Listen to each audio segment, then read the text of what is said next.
Selamat siang Ibu, masuk Ibu. Masuk Ibu. Oke, jelas. Nanti tolong ya kalau tiba-tiba ngilang, berarti sinyal hilang di sini, tolong diinfo di apa namanya?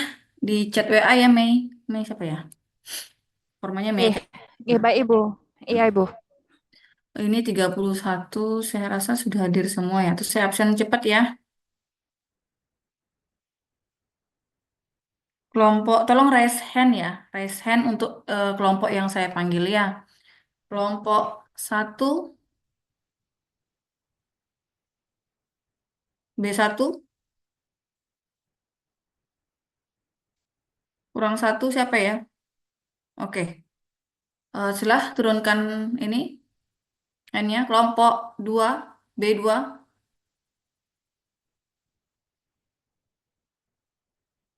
B2 tolong raise hand.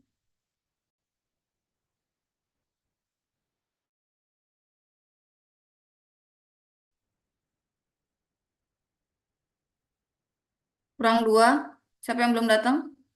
Tolong laporan B2.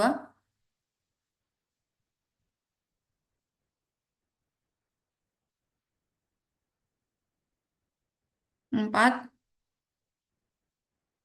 Lagi satu. Oke, thank you. Segera ya. Yang lain coba cari nanti raise hand-nya ada di mana ya. Oke, kelompok B3.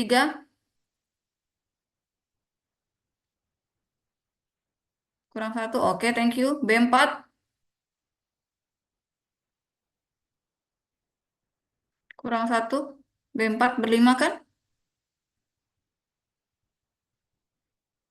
B4, 2, 4, 5. Ya. Siapa yang belum? Izin menjawab Ibu, Dinda Pratnya belum Bu.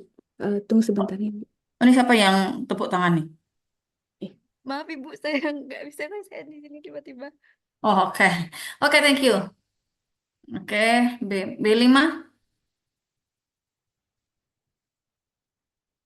Oke, thank you. Terakhir B6.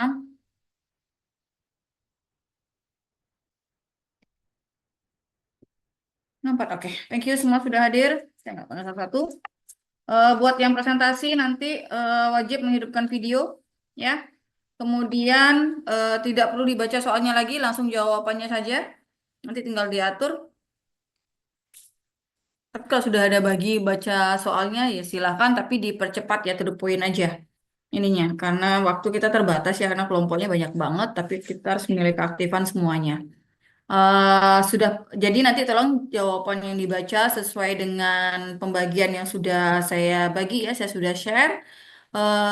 Nanti begitu selesai, mungkin dibuka oleh moderator, kemudian nanti diambil oleh moderator di akhir untuk open question ya. Open questionnya mungkin nanti lebih dalam ya, jangan bertanya tentang kenapa jawaban Anda itu, kenapa jawaban Anda berbeda dengan jawaban saya. Jadi lebih lebih dalam.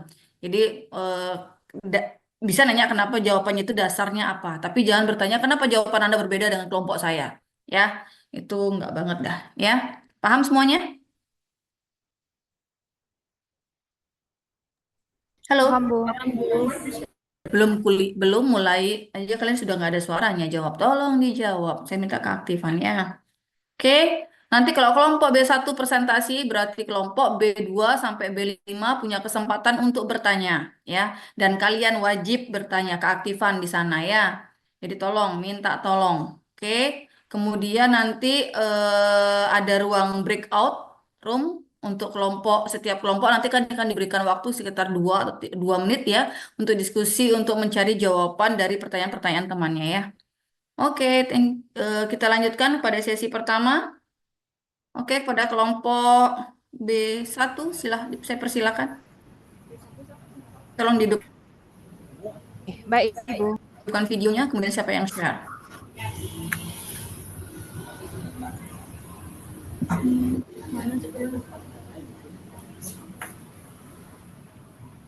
Udah kelihatan? Belum ya? Belum. Oh, mau deh. Siap-siap backup ya. Kalau ada satu nggak bisa share, berarti teman yang share.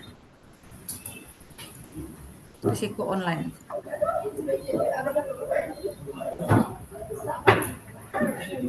Siapa yang share? Ditunggu sebentar Bu. Satu orang nggak ngidupin, satu, dua, tiga, empat, lima. Oke.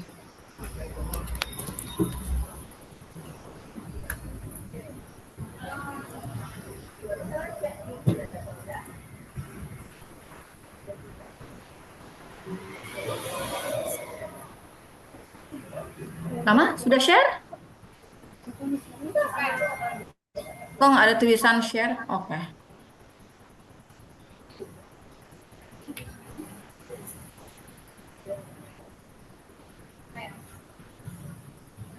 Baik, saya mulai Bu ya. Selamat siang, saya ucapkan kepada Ibu dosen pengampu komprehensif industri dan teman-teman semua.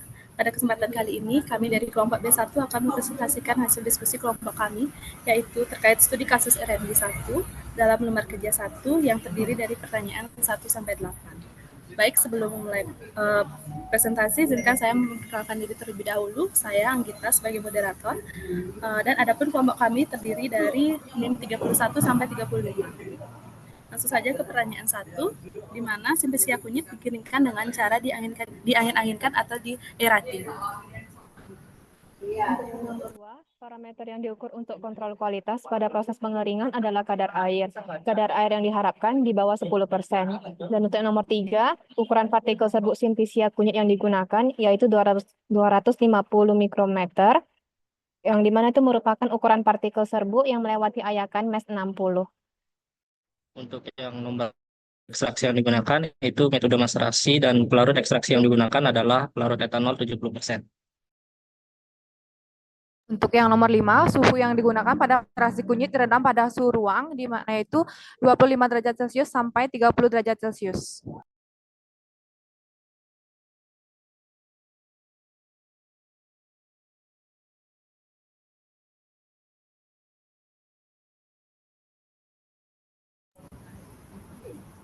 Untuk yang nomor 8, kandungan metabolit sekunder yang digunakan yaitu kurkumin.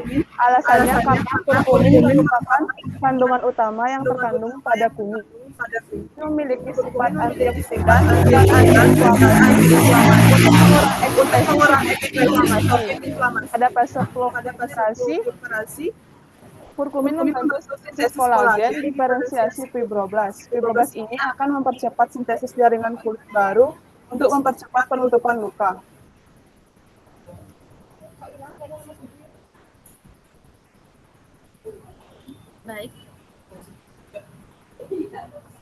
Baik, sekian presentasi yang dapat kami sampaikan. Mohon maaf apabila terdapat kesalahan kata atau pengucapan selama presentasi berlangsung. Untuk sesi selanjutnya dilanjutkan dengan sesi diskusi. Pada teman-teman, apabila ada pertanyaan, dipersilahkan.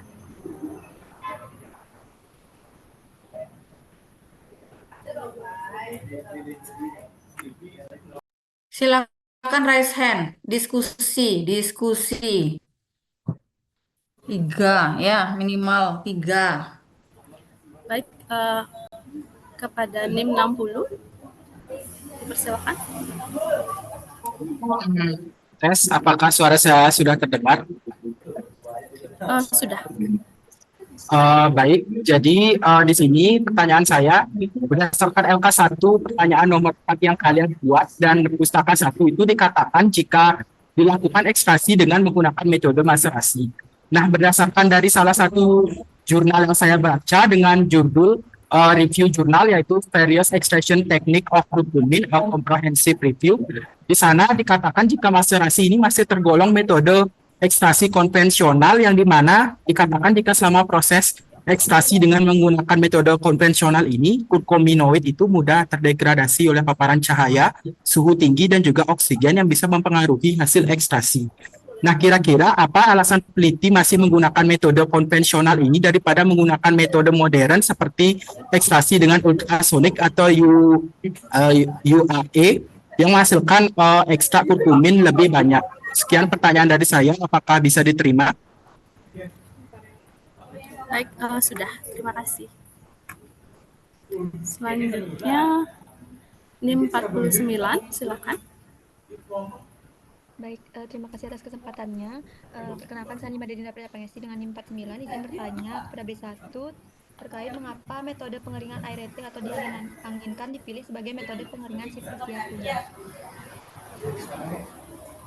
Apakah bisa diterima pertanyaannya? Sudah bisa. Terima kasih. NIM 42, silakan. Baik, terima kasih atas kesempatannya. Di sini saya izin bertanya, tadi pada soal nomor 3 itu dijelaskan kan ada penggunaan pengayakan menggunakan MES 60. Jadi sebenarnya untuk alasan tujuan dipakai penggunaan MES ayakan 60 ini itu dasarnya apa? Kenapa digunakannya spesifik itu dan tidak MES lain, katakanlah seperti MES 40 atau 20? Mungkin itu saja pertanyaan dari saya. Apakah sudah bisa ditangkap? Baik, sudah. Terima kasih. Oke, thank you. Ada yang mau bertanya lagi? Saya bilang minimal 3 ya, maksimal 5. Ada ya? Tidak? Silahkan. Kalian udah oh ada lagi satu, 36. Silahkan. Izin bertanya, yang untuk di pengadukan itu tadi disebutkan bahwa melakukan pengadukan setiap satu kali 24 jam. Alasan pemilihan itu kenapa? Karena setahu saya menurut formularium herbal itu dikatakan pengadukan maserasi itu setiap 6 jam. Apakah ada pengaruh pada hasil yang didapat dari proses pengadukan tersebut? Terima kasih.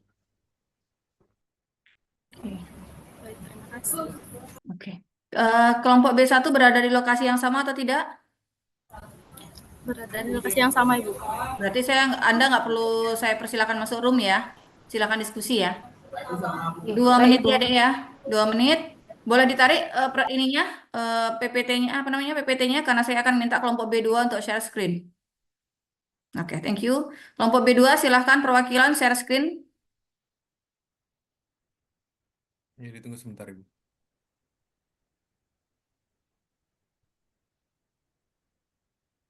Maaf ya, agak apa namanya, akan agak cepat karena kelompoknya terlalu banyak, waktunya mepet.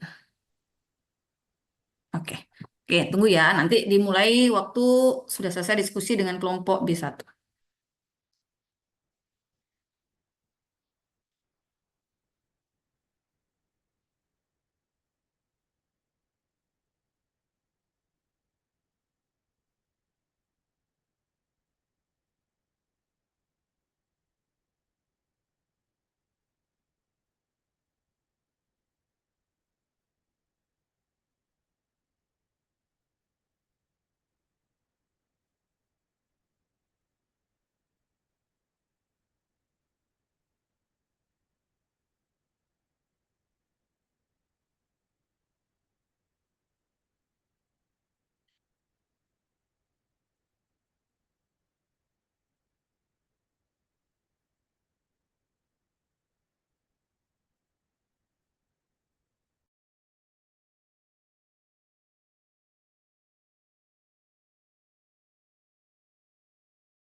Kelompok B1, kalau sudah ada yang bisa dijawab, dipersilakan sambil cari jawaban yang lain.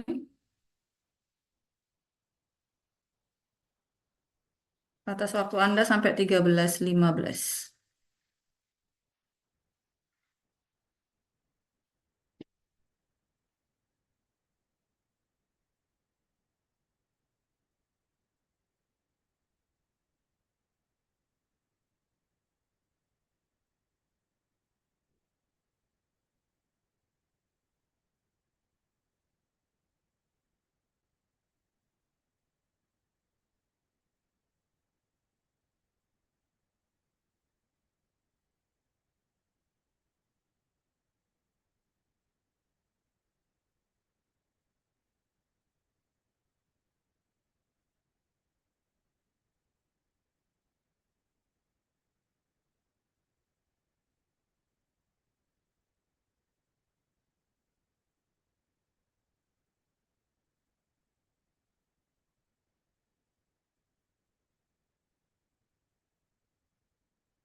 B1 sudah? Halo? Sudah Ibu. Izin menjawab yang pertanyaan dari NIM 49. Mengapa metode pengeringan aerating atau diangin-anginkan dipilih sebagai metode pengeringan Simplicia kunyit? Jadi berdasarkan literatur Simplicia kunyit yang dikeringkan pada suhu 50 derajat Celcius menunjukkan kandungan senyawa aktif kurkumin yang lebih tinggi dibandingkan yang dikeringkan pada suhu 70 derajat Celcius.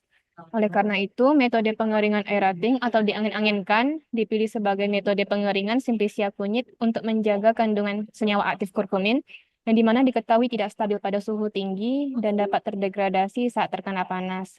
Dengan metode pengeringan diangin-anginkan, suhu rendah dapat dipertahankan sehingga senyawa aktif seperti kurkumin dapat dijaga keutuhannya. Oke. Ya, itu benar ya jawabannya. Jadi nanti perlu diperhatikan ketika Anda pakai metode dikering anginkan sudah dipastikan bahwa lingkungan tidak lembab ya. Karena risikonya nanti jadi jamuran jatuhnya. Kandungan airnya malah nggak susah ya, jadi kondisi lembab. Apalagi kalau dalam kondisi hujan atau apa itu yang perlu dipertimbangkan ya. Oke, next question. Next. Ibu izin menjawab dari pertanyaan untuk NIM 60, yang dimana pertanyaannya itu berdasarkan LK1, pertanyaan nomor 4 yang kami buat itu dikatakan jika dilakukan dengan ekstraksi metode maserasi. Berdasarkan Nggak usah diulang pertanyaannya, langsung jawab. Intinya kenapa peneliti memilih metode maserasi yang merupakan metode konvensional dibandingkan metode-metode lainnya yang lebih modern ya, lebih upgrade. Ya, itu Baik. jawabnya intinya. Ya, menurut kelompok kami, kemungkinan ada beberapa hal yang menjadi pertimbangan peneliti, seperti misalnya kemungkinan keterbatasan peralatan di laboratorium menjadi hambatan bagi peneliti atau peneliti mengikuti prosedur sesuai pustaka yang ditemukan sebelumnya. Nah, di mana metode konvensional ini tidak selalu bisa dikatakan buruk, meskipun hasil yang didapatkan tidak sebaik metode yang terbaru atau metode modern. Nah, teknik ini mudah dilakukan juga dan tidak memerlukan peralatan yang canggih sehingga cocok untuk skala kecil atau laboratorium. Namun, biasanya membutuhkan waktu yang berhari-hari dalam melakukan maserasi itu sekitar 3-7 hari yang dapat menjadi kendala dalam proses industri. Izin menambahkan Ibu, untuk menghindari degradasinya dari paparan cahaya matahari dan suhu yang tinggi, maka selama proses maserasi itu perlu untuk memperhatikan kondisi penyimpanan, di mana seperti toples penyimpanan harus dilakban dengan lakban hitam secara menyeluruh, lalu ditutup kembali dengan kain tebal dan dipastikan sudah tertutup rapat serta disimpan pada tempat gelap dengan suhu ruang untuk meminimalisir adanya kerusakan tersebut. Untuk metode UAE sendiri dikatakan lebih efektif dalam mengekstraksi senyawa karena penggunaan pelarut yang lebih sedikit sehingga lebih ramah lingkungan dan ekonomis dalam jangka panjang. Namun metode modern seperti UAE umumnya memerlukan perangkat khusus atau alat ultrasonik yang dapat meningkatkan biaya investasi awal terutama pada skala industri. Oke, sudah? Sudah, Ibu. Oke, Dila ya jawabannya ya. Jadi sebenarnya kita kalau memilih konvensional mau modern ya salah satunya masalahnya biasanya di keterbatasan alat. Kenapa ya memilih konvensional? Bisa konvensional tapi tetap memperhatikan sifat dari senyawa ya. Balik lagi, kalau Anda mau ekstraksi ada berapa banyak faktor yang harus Anda perhatikan. Kalau dia tidak stabil berarti kondisinya dibuat supaya dia tetap stabil ya. Oke. Next, gimana? Yang nanya, gimana yang nanya? Siapa tadi yang nanya pertama? NIM? Saya Bu, NIM 60. Ya, 60 Kurnia. Udah. Sudah bisa diterima. Terima kasih. Ya, oke. Saya juga bisa diterima ya. Kemudian NIM berapa tadi? NIM 49. Jalan Ibu. Bisa Dinda, diterima. oke? Oke. Terima Oke. kasih, Ibu. Next. Izin menjawab Ibu. Ya, silahkan. Izin menjawab dari pertanyaan dari NIM 42, mengapa memilih pengayakan berukuran mesh 60? Ini agar dapat memperoleh mengapa digunakan mesh 60 dibandingkan 40. Ini kenapa digunakan mesh 60 agar dapat memperoleh ukuran partikel yang lebih kecil. Pengecilan ukuran ini merupakan salah satu ekstraksi yang bertujuan untuk memperluas atau memperbesar luas permukaan bahan sehingga kontak antara bahan dengan pelarut yang digunakan menjadi lebih besar seperti itu. Ya. Oke. Tapi ada aturannya ya. Tapi memang mungkin sudah ada yang studi juga ya antara mesh ukuran berapa. Intinya dia memperkecil ukuran tapi juga tidak terlalu kecil. Karena kalau terlalu kecil malah rusak nanti jaringannya. Ya, jadi mungkin sudah ada yang optimasi ukuran mesh berapa yang dipakai untuk simplisia dan dasar. Biasanya untuk simplisia memang yang dipakai adalah mesh 60 ya kan. Selain itu juga tidak hanya untuk memperkecil ukuran tapi menyeragamkan ukuran partikel juga ya. Kalau seragam berarti nanti proses ekstraksinya akan berjalan lebih maksimal. Oke, gimana Ricky? Baik Ibu, sudah bisa diterima untuk jawabannya. Oke, the last question. Lewat 2 menit nih. Oke. Baik, izin menjawab pertanyaan NIM 36. Kenapa pengadukan dilakukan 1 hari sekali? Kenapa tidak 6 jam pertama sesuai dengan farmakope herbal? Karena seperti yang kita ketahui, kurkumin merupakan senyawa yang agak rentan terhadap degradasi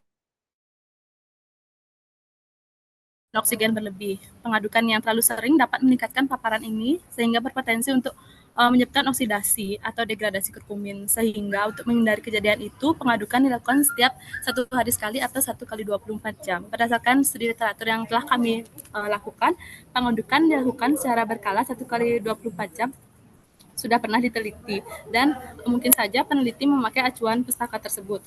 Terus terkait masalah pengadukan 6 jam pertama, pada jurnal tidak dicantumkan pada jam berapa peneliti mengadukan pengadukan tersebut. Mungkin saja peneliti melakukan pengadukan di 6 jam pertama dan keesokan harinya dilakukan pada 1 kali 24 jam di jam yang sama. Seperti itu, Ibu.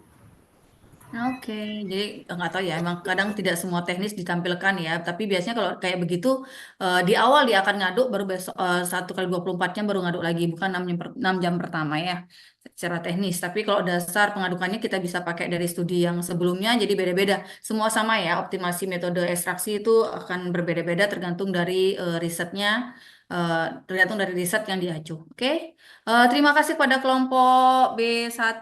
Nanti prosesnya bareng-bareng aja di akhir ya. Kita mempersingkat waktu. Terima kasih kepada kelompok B1. Nah, yang kayak gini nih saya suka ya. Dipertahankan sampai B2, B3, B4, B5, dan B6 ya. Oke, next kepada B2 saya persilakan.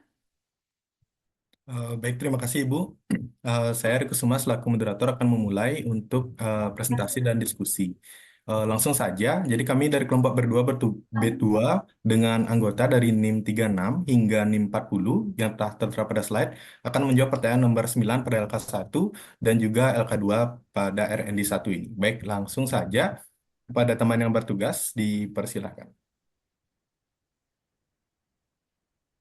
Oke, baik. Untuk melanjutkan jawaban dari LK1 nomor 8, kami lanjutkan ke nomor 9. Terdapat 4 poin jawaban dari kelompok kami. Poin pertama yaitu kontraksi luka dan periode revitalisasi. Kemudian poin kedua, evaluasi objektif. Maaf, ada typo di sini. Lalu yang ketiga itu pengujian luka, eksisi, dan insisi. Dan yang keempat itu adalah lead space atau model luka ruang mati.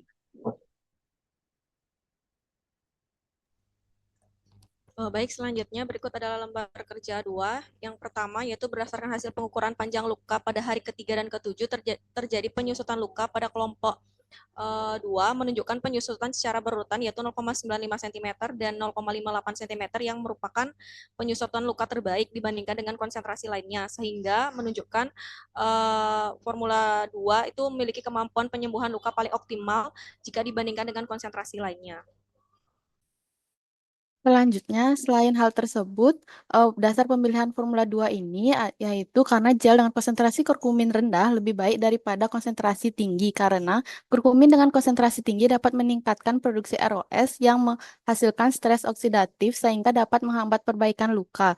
Sehingga Formula 2 menjadi pilihan yang efektif dalam penyembuhan luka. Baik, sekian dari jawaban kami kelompok B2 untuk pertanyaannya. LK1 nomor 9 dan juga LK2.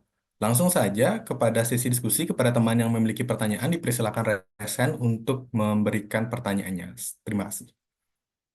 Oh baik, sudah ada yang resen. Langsung saja dari yang pertama di sini NIM 58 kepada Kanda Yunitaliani dipersilakan. Baik, terima kasih untuk waktunya. Jadi tadi untuk pengembangan uji aktivitas sediaan luka yang dipilih oleh kelompok B2 itu adalah kontraksi luka, luka evaluasi subjektif, luka eksisi insisi, dan juga dead space. Saya ingin bertanya, kenapa dari keempat luka itu tidak memilih uji histologi luka, yang mana beberapa pustaka banyak menyebutkan bahwa uji histopatologi itu sendiri menjadi gold standar terhadap pengujian luka seperti itu. Jadi kenapa dipilihnya dead space ketimbang uji histologi? Terima kasih. Baik, akan kami tampung terlebih dahulu. Jadi terima kasih pertanyaan dari Kade Inteliani terkait pemilihan dari evaluasi penyembuhan luka. Selanjutnya kepada penanya kedua, Ikade Sindu Satya dipersilakan.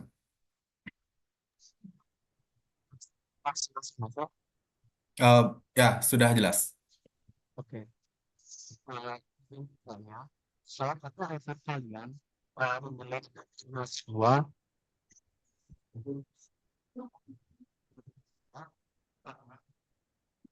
Ari dengar ya suaranya Satya? Mungkin sekarang hilang suaranya dan sedikit meredam. Kalau Bisa diulang? Ari dengar nanti bisa dirangkum, saya nggak dengar apa ya. Satya, kalau suaranya nggak ada di chat dulu, chat ya, Ya, cepat ya, chat aja. Bisa di. Ya, Yunita. Oh yaudah, siapa nih? Ya, saya punya motivasi Yunita. Oh ya, oke, silakan. Oke.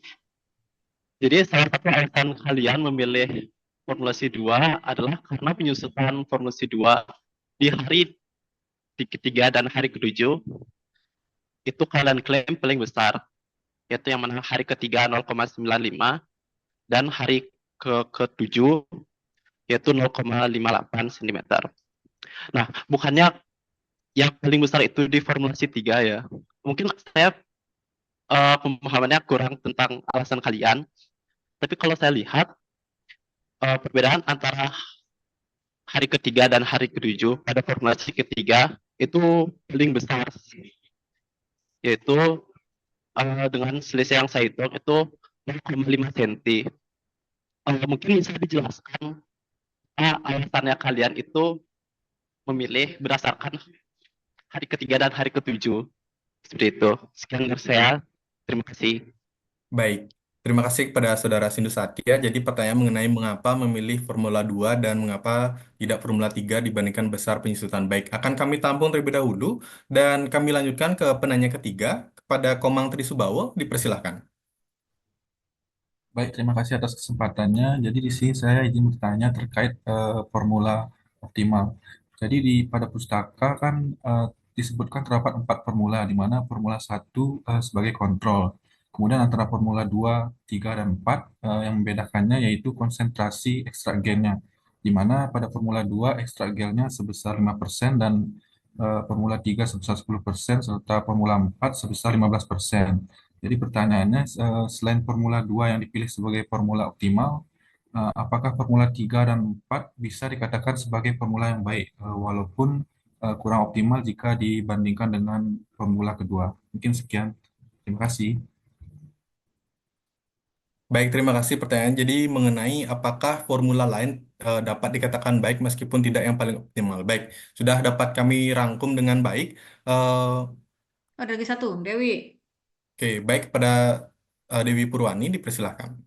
Baik, izin bertanya sebelumnya, pada jurnal kan dijelaskan bahwa peneliti mengambil 3 formulasi begitu, kombinasi formulasi 5%, 10, dan juga 15. Nah, yang ingin saya tanyakan adalah mengapa kira-kira peneliti itu mengambil interval 5% begitu dan menjadikan konsentrasi 5% itu sebagai konsentrasi terkecil. Kira-kira apa ya yang mendasari hal tersebut gitu. Terima kasih. Nah, kita cukupkan ya. Baik ya, jadi sudah dapat kami tampung mengapa peneliti mengambil interval 5%. Baik, izin Ibu, apakah kami boleh berdiskusi untuk menyiapkan Boleh. jawaban? Baik, Boleh. 2 menit ya. baik Bu. Boleh ditarik ininya? Oh, tapi nggak mau jelasin kah? Nggak usah lah. Oke. Thank you pada B3. Saya persilakan share screen.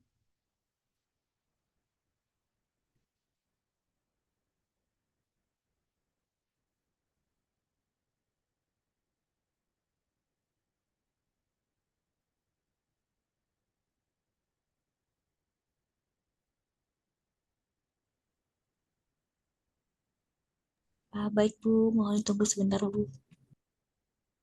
Oke.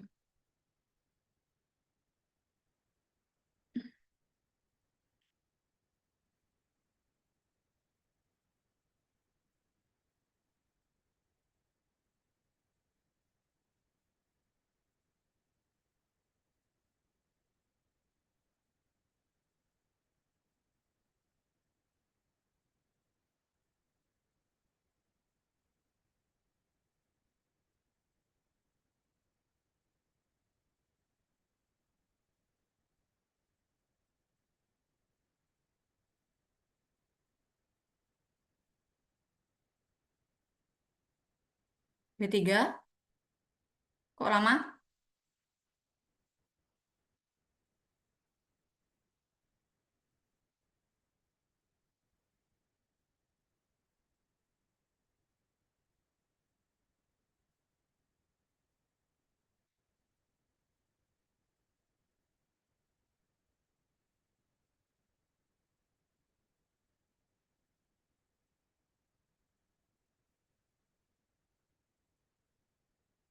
Ya, thank you Reza.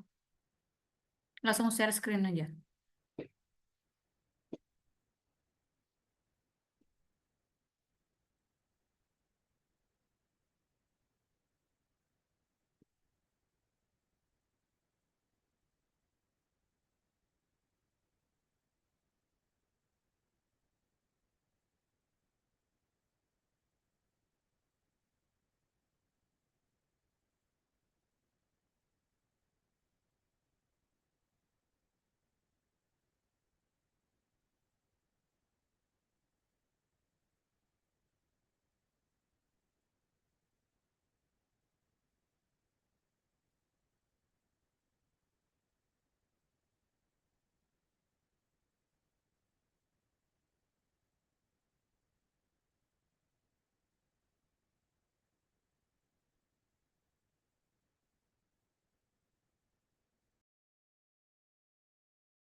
Izin Ibu, izin untuk menjawab pertanyaan.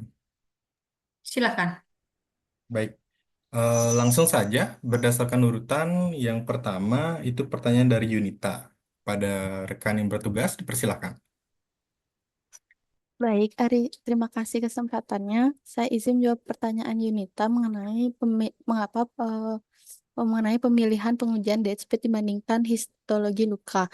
Jadi berdasarkan pustaka, pengujian dead speed dipilih sebagai di sini bertujuan untuk menilai kandungan hidroksiprolin, berat basa jaringan granulasi, berat kering jaringan granulasi, modal luka ruang mati dilakukan, di mana hasil yang diperoleh pada hewan yang diobati dengan salep topikal 3% dan 6%, TRU mewakili yang terbesar kandungan hidroksiprolin dibandingkan TRU 1,5% dan tanpa perlakuan kelompok. Nah, salah satu penanda biokimia untuk kolagen jaringan adalah hidroksiprolin ini. Jadi, hidroksiprolin terlibat dalam penyembuhan luka, seperti pada tabel 4 di pustaka, yang menunjukkan efek TRU menyebabkan peningkatan kandungan hidroksiprolin jaringan granulasi pada semua perlakuan kelompok, terutama pada formula dengan TRU 6% dibandingkan kontrol, sehingga pengujian dead space kami anggap lebih relevan dilakukan dibandingkan dengan histologik karena pengujian histologik ini lebih fokus untuk mengetahui lebih detail mengenai mekanisme biologis dalam jaringan selama penyembuhan luka. Selama penyembuhan luka seperti peningkatan angiogenesis, migrasi fibrolas, dan deposisi kolagen pada tingkat seluler. Mungkin sekian jawaban dari saya. Terima kasih. Baik, mungkin itu jawaban dari kelompok kami kepada penanya. Jadi mungkin sebenarnya itu merupakan uji yang juga dapat dilakukan selain juga uji eh, histologi, yang mana yang kami kemukakan saat ini salah satu contohnya adalah ada dead space seperti itu. Seperti yang telah dikatakan Yunita juga sebelumnya, uji evaluasi histologi juga dapat digunakan dalam evaluasi penyembuhan luka. Kepada penanya, Saudari Kadek Yunita Liani, apakah dapat diterima atau ada sanggahan? Baik, saya menerima jawaban dari kelompok B2. Terima kasih. Baik, terima kasih. Selanjutnya kepada pertanyaan kedua dari pertanyaan Satya, yang sebelumnya bertanya mengapa tidak memilih Formula 3 berdasarkan dari nilai penyusutan. Baik, saya izin menjawab. Jadi berdasarkan pustaka, yang dimana juga berdasarkan pemahaman kami membaca pustaka tersebut, nilai besar yang ditunjukkan pada tabel eh, dengan nilai 0,95 cm dan juga 0,58 cm pada hari ketiga dan hari ke-7 untuk Formula 2 itu merupakan besar dari besar dari luka itu sendiri. Jadi bukan besar penyusutannya. Sehingga jika dibandingkan dari kontrol, em, itu akan terlihat juga bahwa telah dilakukan analisis Mann-Whitney untuk diketahui apakah adanya signifikansi perbedaan antara besar luka yang terjadi pada masing-masing kelompok. Yang dimana juga telah ditunjukkan jika dibandingkan kelompok kontrol dengan kelompok F3, itu menunjukkan bahwa tidak signifikan pada hari ketiga, yang dimana besar luka pada hari ketiga untuk kelompok kontrol adalah 1,25 cm, sedangkan pada kelompok F3 itu 1,23 cm. Mungkin sekian dari saya akan ditambahkan oleh rekan saya. Baik, izin melanjutkan untuk perbedaan signifikansi perbandingan kelompok kontrol. Pada kelompok kontrol, ukuran luka pada hari ketiga sebesar 1,25 cm jika dibandingkan dengan ukuran luka pada Formula 3 sebesar 1,23 cm, didapatkan p-value sebesar 1,23 cm, 0,495 yang menunjukkan tidak signifikan. Sedangkan penyembuhan luka optimal berdasarkan pustaka tidak ditetapkan berdasarkan selisih ukuran luka antar hari perlakuan, namun pada kemampuannya dibandingkan kontrol. Mohon maaf, mungkin sedikit kendala suara. Jadi mungkin saya izin merangkum kembali jawaban yang telah disampaikan dari teman saya, rekan saya, Saudari Galuh. Jadi seperti yang telah disampaikan juga, jadi alasannya juga mengapa memilih Formula 2 jika dibandingkan dengan Formula 3. Yang dimana ukuran H3 seperti yang telah saya sampaikan juga sebelumnya, untuk Formula 2 itu sebesar untuk kontrol sebesar 1,25 dibandingkan dengan Formula 3 yang sebesar 1,23 cm, itu menunjukkan nilai p-value yang lebih besar pada 0,05 sehingga tidak signifikan, yang menunjukkan bahwa kelompok kontrol yang tidak diberi perlakuan dibandingkan dengan kelompok F3 yang diberi perlakuan itu tidak ada berbeda dibandingkan dengan F2, adanya perbedaan signifikan perubahan dari ukuran luka tersebut. Dan juga izin meluruskan, tadi mungkin sedikit dibahas oleh Saudara Satyat ketika bertanya adanya selisih terkait perbedaan ukuran luka. Jadi menurut pemahaman kami, di mana parameter penyembuhan luka itu ditunjukkan dari perbandingan dengan kontrol. Seperti itu, bukan perbandingan antar hari perlakuan. Mungkin sekian dari pendapat kami. Kami kembalikan kepada penanya, kepada Saudara Satya, apakah dapat diterima? Oke. Sudah dapat dibahas. Baik, Terima kasih. baik, terima kasih kembali juga Intinya atas. ya, perlakuan per hari dilihat ya. Nggih, Dibandingkannya per hari. Perlakuan per hari. nggih. Terima kasih juga Ibu untuk masukannya. Selanjutnya pada pertanyaan ketiga, eh, pertanyaan dari Saudara Mangtri akan dijawab oleh rekan saya. Dipersilakan. Baik, Ibu izin menjawab untuk pertanyaan ketiga. Mengapa memilih Formula 2? Apakah Formula 3 dan 4 itu tidak dikatakan baik walaupun tidak optimal? Menurut kelompok kami, untuk Formula EG 10 dan 15 itu termasuk baik. Namun, dilihat dari waktu penyembuhan lukanya, itu sama sebenarnya dengan Formula EG 5%. Namun untuk kelompok 15% itu hanya menunjukkan perbedaan yang signifikan pada hari ke-7 dan 14 yang menandakan bahwa konsentrasi ini memerlukan waktu yang cukup lebih lama dalam penyembuhan luka. Dan diamati pada data hasil panjang luka menunjukkan bahwa luka terkecil pada hari ke-14 itu dimiliki oleh kelompok perlakuan yang diberi ekstrak 5%, sehingga jika diurutkan dari formula yang terbaik, yaitu formula EG 5%, kemudian 10%, lalu 15%. Terima kasih, Bu. Baik, terima kasih untuk jawabannya. Saya kembalikan kepada penanya, kepada Saudara Mangtri, apakah dapat diterima? Baik, bisa. Terima kasih. Terima kasih sekali lagi. Baik, dilanjutkan kepada penanya keempat, pada pertanyaan dari Dewi Purwani. Jadi saya izin menjawab pertanyaan, jadi mengapa menggunakan interval 5%?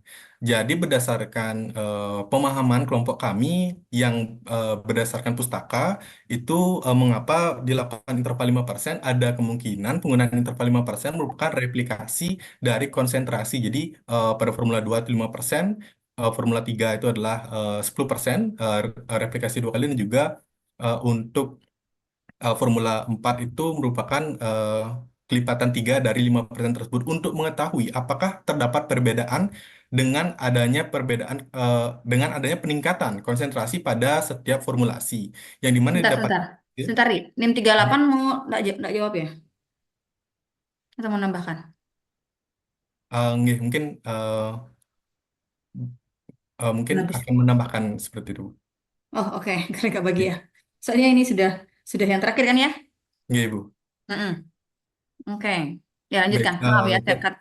baik, saya lanjutkan. Jadi, mengapa menggunakan replikasi untuk mengetahui apakah ada perbedaan dari peningkatan konsentrasi pada setiap formulasi, yang mana telah didapatkan hasil bahwa adanya untuk hasil akhir setiap formulasi itu dapat menyembuhkan luka pada hari ke-14, namun yang optimal itu pada Formula 2 dengan konsentrasi ekstrak 5%, dan juga didapatkan kesimpulan bahwa semakin meningkatnya konsentrasi ekstrak itu akan menyebabkan adanya kemungkinan bahwa eh, konsentrasi kurkumin pada gel yang lebih rendah itu lebih baik pada konsentrasi lebih tinggi, karena dapat meningkatkan produksi ROS atau reaktif oksigen eh, atau stres oksidatif, sehingga dapat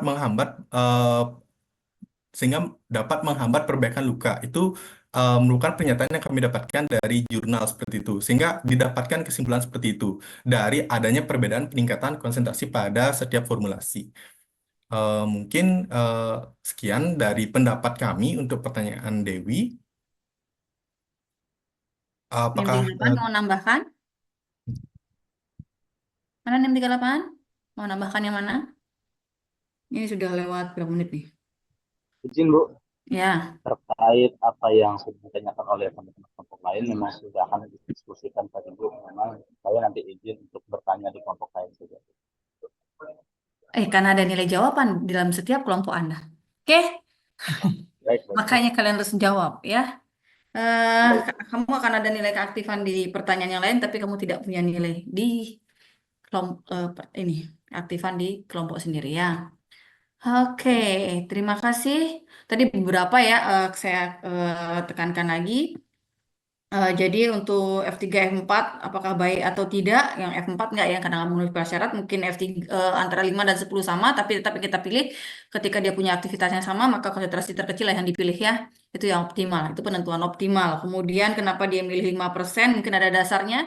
Biasanya dari dasar penelitian uji in vitro dulu, dasarnya di mana nanti biasanya direplikasikan karena kadang ada bukti yang menunjukkan bahwa semakin meningkat konsentrasi semakin bagus, tapi kalau sudah bermain dengan makhluk hidup itu bisa nggak berlaku karena sangat dipengaruhi oleh faktor biologis dari hewan ujinya. Seberapa seberapa dia bisa menerima dos maksimal atau minimalnya ya. Oke, kita lanjutkan. Terima kasih pada kelompok B2. Kita lanjutkan dengan kelompok B3 ya. Silakan.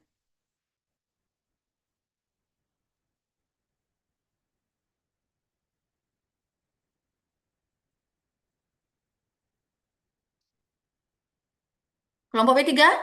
Halo, saya ngilang. Apa saya udah on cam Bu ya? Udah. Oh, sudah ya. Kamu satu aja. Mana temen yang lain? Sebentar Bu, saya Udah. follow up dulu. Mungkin Oke, agak oke. Sudah. Mungkin perlu di raise hand kali ya, jadi muncul di atas semua ya. Oke, silakan.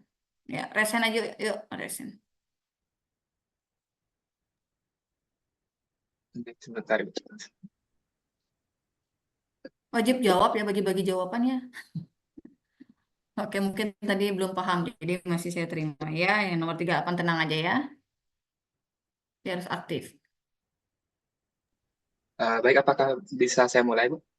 Silakan. Oke. Baik semuanya, kami dari kelompok B3 untuk kompre industri ini kami beranggotakan yang dari NIM 41 sampai NIM 45. Di sini kami akan membahas tentang LK1 yang dimana pada LK1 ini ada terdapat beberapa pertanyaan di mana pemberian menurut Farmakope Indonesia sendiri ranitidin itu memiliki pemberian serbuk hablur putih sampai kuning pucat, praktis tidak berbau, peka terhadap cahaya dan kelembaban, melebur pada suhu lebih kurang 140 derajat disertai peruraian. Kemudian sifat kelarutan menurut Farmakope Indonesia sendiri sangat mudah larut dalam air, agak sukar larut dalam etanol. Kemudian instrumen yang digunakan dalam penetapan kadar menurut Farmakope Indonesia adalah kromatografi kinerja tinggi atau HPLC. Baik, kemudian untuk kelas Biopharmaceutics Classification System-nya itu untuk ranitidin HCl yaitu berada pada kelas 3. Selanjutnya untuk kelarutan dalam airnya itu sendiri yaitu dalam ranitidin hidroklorida itu adalah 660 mg per mililiter.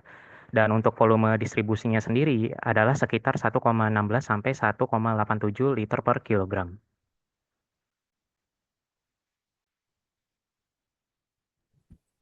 Kemudian untuk biological half-life-nya berdasarkan pustaka 1 itu selama 1,7 sampai 2,1 jam pada intravena. Kemudian untuk persentase bioavailabilitas oralnya yaitu sebesar 50% sampai 60%. Dan untuk organ absorpsi utama rute oral yaitu pada small intestine atau usus halus.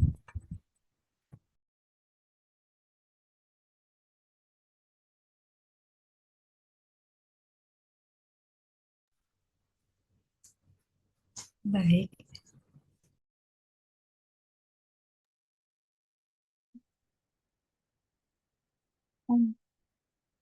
Untuk persyaratan kadar tablet ranitidin berdasarkan FI6 ya ini tidak kurang dari 90% dan tidak lebih dari 110% dari yang telah tertera pada etiket.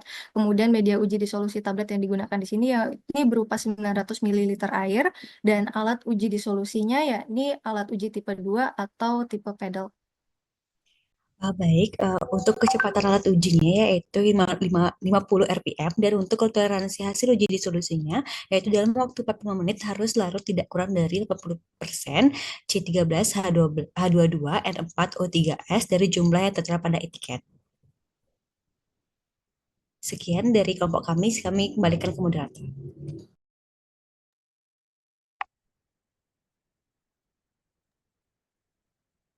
Oke. Sekian dari presentasi kelompok B3. Untuk tanya jawabnya apakah langsung dilempar Bu? Baik teman-teman, jika ada yang ingin bertanya kepada kelompok kami persilahkan mungkin dari beberapa pertanyaan terlebih dahulu. Baik dari Angga, NIM 55, mungkin bisa on mic untuk pertanyaannya. Baik, terima kasih atas waktunya Reza. Untuk kelompok B3, pada presentasi diperlihatkan bahwa ranitidin termasuk ke dalam Biopharmaceutics Classification System BCS kelas 3. Nah, di sini saya ingin bertanya mengapa ranitidin ini digolongkan ke dalam kelas tersebut dan dapat diberikan contoh beberapa obat yang memiliki kategori yang dengan ranitidin tersebut. Sekian. Baik, terima kasih Angga. Baik, untuk penanya selanjutnya dari NIM 34, mungkin bisa on mic untuk menjelaskan pertanyaannya. Oke, baik, terima kasih. Jadi berdasarkan pustaka 1, yang dimana itu kan organ absorpsi utama root oralnya itu usus halus. Nah, pertanyaannya, menurut kelompok B3, kenapa bioavailabilitas ranitidin itu lebih rendah jika diberikan langsung ke usus besar? Terima kasih. Baik, terima kasih NIM 34. Selanjutnya dari NIM 40, silakan on mic. Baik, terima kasih atas kesempatannya. Jadi berdasarkan presentasi tadi kecepatan alat ujinya menggunakan kecepatan 50 rpm. Nah, saya izin bertanya, mengapa pada uji disolusi tersebut menggunakan padel dengan kecepatan alat uji diatur kecepatan 50 rpm? Mungkin sekian, terima kasih. Baik, terima kasih atas pertanyaannya. Selanjutnya, Silakan, langsung aja. baik, sudah 3 orang. Mungkin apakah kami boleh berdiskusi terlebih dahulu, Bu? Ya, silakan. Terima kasih, Bu. Boleh ditarik PPT-nya karena saya akan minta B4 untuk share screen. Oke, baik, Ibu bisa. B4, silakan perwakilannya siap-siap. Thank you, Reza.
Sudah kelompok B3? Ibu, dari kami, saya mohon izin menjawab pertanyaan dari NIM 40 Eh, di sini ditanyakan mengapa pada uji disolusi menggunakan pedal dengan kecepatan alat uji yang diatur dengan kecepatan 50 rpm. Nah, kecepatan alat uji yang digunakan itu 50 rpm berdasarkan jurnal. Di sini pengujian dilakukan berdasarkan USP atau United States Pharmacopoeia, di mana penggunaan kecepatan 50 rpm ini menggunakan alat pedal ini bertujuan untuk menghasilkan kondisi yang representatif atau yang dapat diulangi untuk pengukuran pelepasan obat ini secara in vitro. Sekaligus ini merupakan syarat dari persyaratan regulasi untuk produk pelepasan segera atau immediate release dari ranitidin itu sendiri. Mungkin sekian penjelasan dari saya. Mungkin ada teman saya yang akan menambah.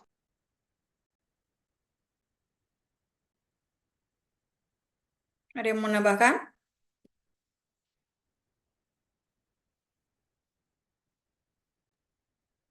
Izin Ibu, mungkin saya mau menambahkan sedikit. Jadi untuk uji tipe pedal ini kenapa dipilih? Itu dia selain pengadukan yang merata tadi, itu juga fleksibilitas juga dalam mengujinya. Jadi untuk ranitidin HCl ini karena sediaannya dalam bentuk tablet itu, jadi dia disesuaikan dalam media disolusinya ini sendiri. Jadi dia fleksibel dalam penggunaannya. Kemudian untuk stabilitas ujinya ini, uji tipe pedal ini untuk stabilitas suhunya dia kan terkontrol seperti itu Ibu. Untuk suhu manusia, untuk penggunaan tabletnya di mana untuk suhu manusia itu 37 derajat Celcius. Kemudian kenapa dipilih ini? Karena analisisnya sendiri juga lebih mudah seperti itu Bu. Mungkin tambahannya saya. Sekian dari saya Ibu. Pengujiannya ya. Oke. Siapa sih nanya? Ini 40 itu siapa? Ayu Murtia. Iya, Ibu. Oke. Oke, Ayu. Iya, Ibu, baik. Sudah cukup jawabannya. Yuk, next. 5534, 55 risetnya Ricky bukan ya? BCS. Jadi ingat. Uji toksisitas BCS berapa itu sampai berapa? BCS sampai berapa sih lupa.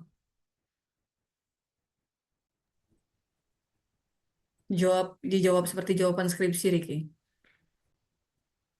Kalau masih ingat tuh saya sudah lupa Bu. Saya sudah lupakan karena bikin stres. Yuk. Baik Ibu, saya ingin menjawab pertanyaan dari Angga. Ranitidin termasuk ke dalam biopharmaceutical classification system kelas 3 karena memiliki karakteristik kelaratan tinggi tetapi permeabilitas rendah. Dalam BCS, obat kelas 3 ini biasanya larut dengan baik di dalam saluran pencernaan tetapi mengalami hambatan dalam penyerapan melalui membran usus karena permeabilitas yang rendah. Faktor-faktor ini dapat mempengaruhi ketersediaan hayati obat secara keseluruhan dan pada umumnya formulasi obat kelas 3 memerlukan bantuan eksipien atau teknik formulasi untuk meningkatkan penyerapan agar mencapai konsentrasi terapeutik yang efektif di dalam tubuh. Mungkin sekian Bu. Dari teman-teman ada yang ingin menambahkan? Izin menambahkan Bu. Untuk pertanyaan Angga tadi ditanyakan juga contoh-contoh yang lain dari selain ranitidin yang termasuk ke dalam BCS kelas 3. Yang dimana BCS kelas 3 tadi saya katakan teman saya memiliki karakteristik kelarutannya tinggi namun permeabilitasnya rendah. Contoh-contoh lainnya yaitu ada metformin, ada antenolol, ada cimetidin, dan ada gabapentin. Nah, selain itu juga untuk obat BCS ini dia bisa saja memiliki profil bioavailabilitasnya yang lebih baik jika diberikan dalam bentuk sediaan cair dan atau dalam formulasi yang dapat meningkatkan permeabilitasnya. Sekian ya jawaban dari saya. Terima kasih. Oke, thank you. Izin menambahkan sedikit Ibu terkait pertanyaannya Angga tadi. Tadi teman-teman sudah menjelaskan kalau bioavailabilitas dari ranitidin itu kecil. Nah, teman-teman tadi sudah melihat bahwa di farmakope bioavailabilitas dari ranitidin itu sekitar 50-60% seperti itu apabila dikonsumsi secara oral. Nah, maka dari itu pada pustaka yang kedua, kalau saya tidak salah baca, karena sifat ranitidin yang sebenarnya mudah larut tapi absorpsinya kecil itu adalah suatu masalah begitu. Makanya pada jurnal kedua dijelaskan kalau si ranitidin ini dibuat sebagai formulasi tablet apung yang mana nantinya dia akan membesar sehingga tetap mengapung pada lambung dan akan keluar sedikit demi sedikit sehingga tidak larut terus-menerus sehingga nantinya uh, apa namanya paparannya dengan reseptor untuk absorpsi akan semakin sering seperti itu. Kurang lebih itu yang ingin saya tambahkan untuk pertanyaannya Angga. Oke, ya untuk nyambung ke pustaka 2 ya, kenapa dilakukan pengembangan pengembangan teknologi ya, teknologi sediaan untuk meningkatkan dalam sistem pengantaran obat ya. Oke, pertanyaan lagi satu pertanyaan belum ya?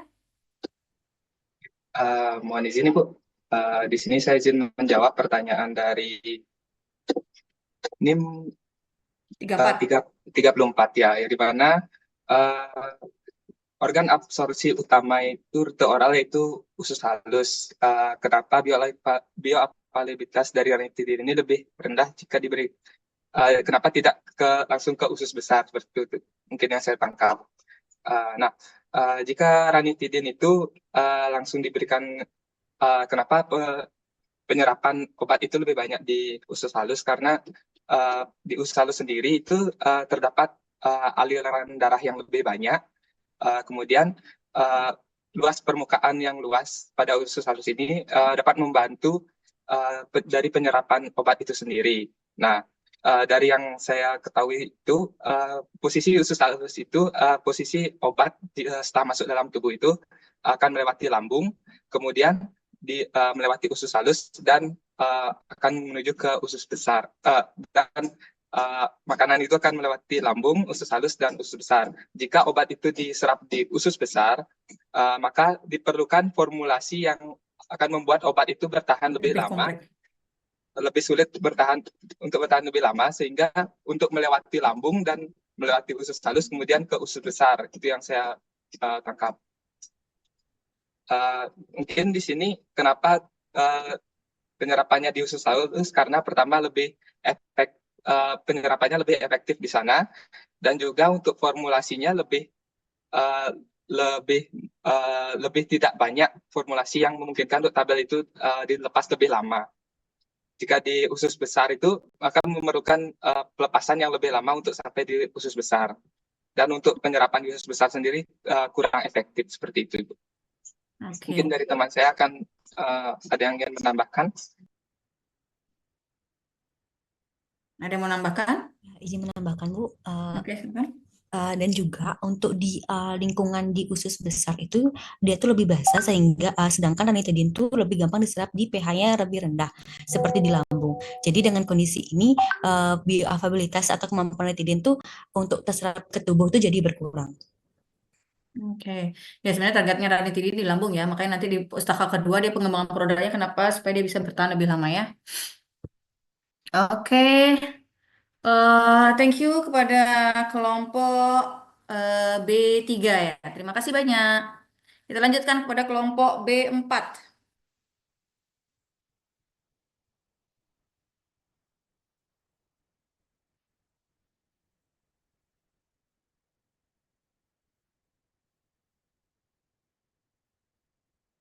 Silakan B4. Baik Ibu, terima kasih banyak atas waktunya. Perkenalkan kami dari kelompok hidupin video ya. Udah. Oke, thank you. Sudah. Baik, saya izin lanjutkan. Perkenalkan kami dari kelompok B4. Pada kesempatan kali ini mohon izin untuk mempresentasikan terkait studi kasus komplain industri dengan topik R&D 2. Adapun anggota kelompok kami yaitu dari NIM 46 sampai NIM 50. Di sini kami akan membahas LK1 pada bagian pertanyaan nomor 15 dan 21 sampai 21. Untuk pembahasannya akan dilanjutkan oleh teman saya. Saya dipersilakan. Baik, yang pertama mengenai pertanyaan poin 15, ini jenis tablet yang dibuat di sini dibuat jenis tablet sustain release dengan sifat floating, bioadhesive, dan juga suai label tablet. Kemudian untuk poin 16 mengenai properti atau profil karakteristik tablet yang diinginkan, meliputi ada karakteristik kerapuhan, ketebalan, kemudian ada durasi floating, integritas matriks, diameter tablet floating, dan juga waktu mukosip adhesi ex IPIPO. Baik, selanjutnya untuk nomor 17, dosis ranitidin yang dikembangkan yaitu 150 mg.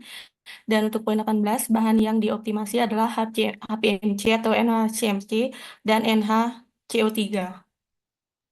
Selanjutnya untuk poin 19, metode pencetakan tablet yang digunakan adalah gempa langsung, dan untuk poin 20, media uji disolusi yang digunakan adalah larutan HCl 0,1 normal. Selanjutnya poin ke-21 yaitu cara pengujian penetapan kadar sampel disolusi, yaitu dengan cara 20 tablet ditimbang dan digerus hingga halus, serbuk ranitidin HCl yang ditimbang dengan seksama setara dengan 100 mg ranitidin dilarutkan dalam sekitar 60 ml HCl 0,1 N, larutan dilincerkan hingga 100 ml dengan HCl 0,1 disaring dan disaring, kemudian 5 ml filter diencerkan lebih lanjut hingga 50 ml dengan pelarut yang sama. Absorbansi larutan yang dihasilkan diukur secara spektrofotometri, yaitu dengan merek spektrofotometer T92+ pada gelombang 314 nanometer menggunakan HCl 0,1 N sebagai belangko dan kandungan dihitung dari absorbansi sampel dengan standar. Percobaan dilakukan dalam 3 kali replikasi untuk setiap kelompok dan dihitung rata-rata serta simpangan bakunya. Baik, sekian presentasi dari kelompok kami. Sekarang kami lanjutkan ke sesi tanya jawab. Untuk teman-teman yang ingin bertanya, dipersilahkan.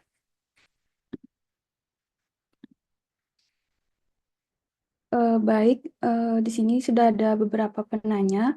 Mungkin dari NIM 52 ya Nasri, dipersilahkan. Baik, terima kasih atas kesempatannya. Jadi di sini teman-teman tadi menjelaskan bahwa bahan yang dioptimasi sesuai pustaka itu adalah HPMC, NaCMC, dan juga natrium bikarbonat. Nah, di sini juga tertera kita menjawab apa saja karakteristik tablet yang diinginkan sesuai dengan pustaka, sehingga itu akan berhubungan dengan parameter apa yang akan dilihat selama proses optimasi tersebut nanti. Nah, pertanyaan saya, apakah parameter atau seperti kekerasan, kerapuhan, ketebalan, dan lain sebagainya di sini itu sudah cukup untuk melakukan proses optimasi? Kalau sudah cukup, kenapa? Dan kalau misalnya belum cukup, kira-kira karakteristik apa yang perlu ditambahkan atau yang kurang seperti itu? Baik, terima kasih Ayan. Kami tampung terlebih dahulu. Untuk selanjutnya ada dari NIM 35, dipersilahkan. Baik, terima kasih atas kesempatannya. Jadi berdasarkan jawaban dari nomor 19, dinyatakan bahwa metode pencetakan tablet ranitidin sustained release itu menggunakan metode gempa langsung. Untuk pertanyaan saya, mengapa metode gempa langsung dipilih dalam pembuatan tablet ranitidin tersebut? Apakah bisa diterima? Baik, sudah bisa diterima, Kak. Jadi kami tampung dulu ya. Untuk selanjutnya ada dari NIM 38, dipersilahkan. Baik, terima kasih. Saya izin bertanya dari NIM 38. Tadi dijelaskan bahwa terkait dengan media uji disolusi itu menggunakan HCl 0,1 N. Nah, mungkin pada kesempatan ini saya ingin bertanya kepada kelompok B4, bagaimana menentukan media disolusi yang tepat untuk pelepasan obat secara in vitro? Itu yang pertama. Lalu yang kedua pertanyaannya, dan bagaimana pengujian disolusi itu dengan HCl 0,1 N itu membantu menilai kualitas tablet sustain release tersebut? Apakah pertanyaan saya jelas?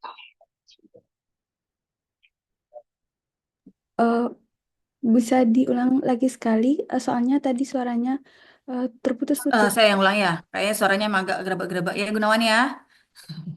Intinya, gimana cara memilih media disolusi yang tepat ya? Dari jurnal kan dikatakan dia menggunakan metode media disolusi HCl ya, pakai larutan HCl 0,1 N ya. Kemudian pertanyaan yang kedua, bagaimana cara Anda cara Anda menilai kualitas tablet berdasarkan penggunaan media di solusi tersebut. Benar nggak Gunawan? Poinnya. Ya, benar Bu. Ya, itu poin yang ingin saya Benar? tanyakan. Oke. Iya Bu. Baik, terima kasih Halo. banyak. Bu. Ya. Terima kasih. Kami Ada lagi? Udah. kami izin meminta Oke. waktunya, Ibu. Ya, silakan. Tolong ditarik Ya, PPT-nya. baik.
Permisi Ibu, dari kami mau izin menjawab. Yang pertama pertanyaan dari NIM 35 Leputu Arisanti akan dijawab oleh teman saya. Pada teman yang bertugas, dipersilakan.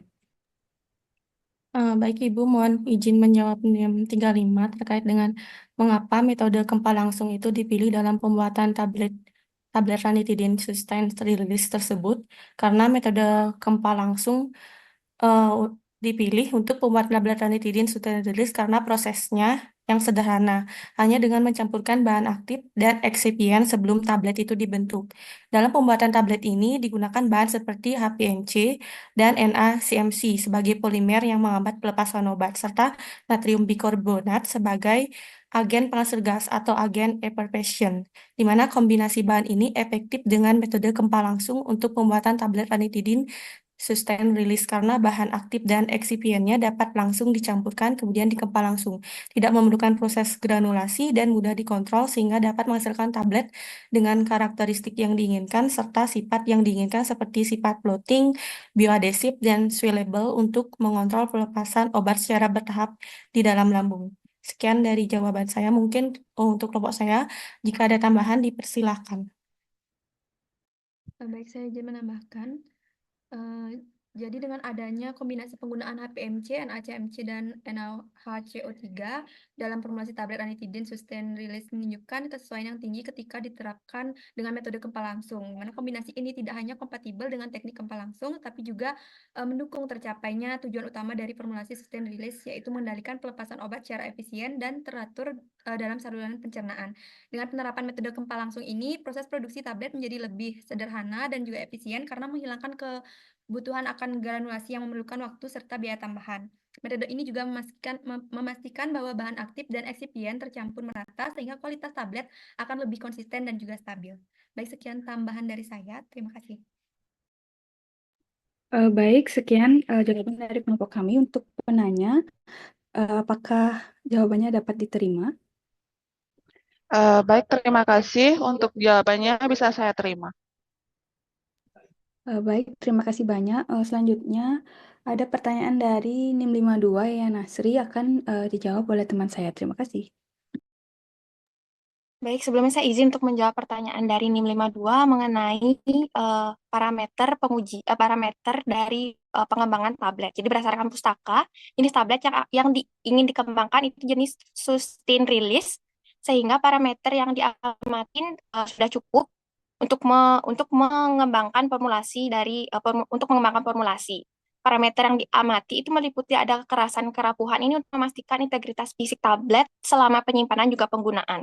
Kemudian ada waktu mengapung atau floating lag time ini digunakan untuk menentukan seberapa cepat tablet ini mulai mengapung yang berdampak pada pelepasan obat secara optimal di lambung.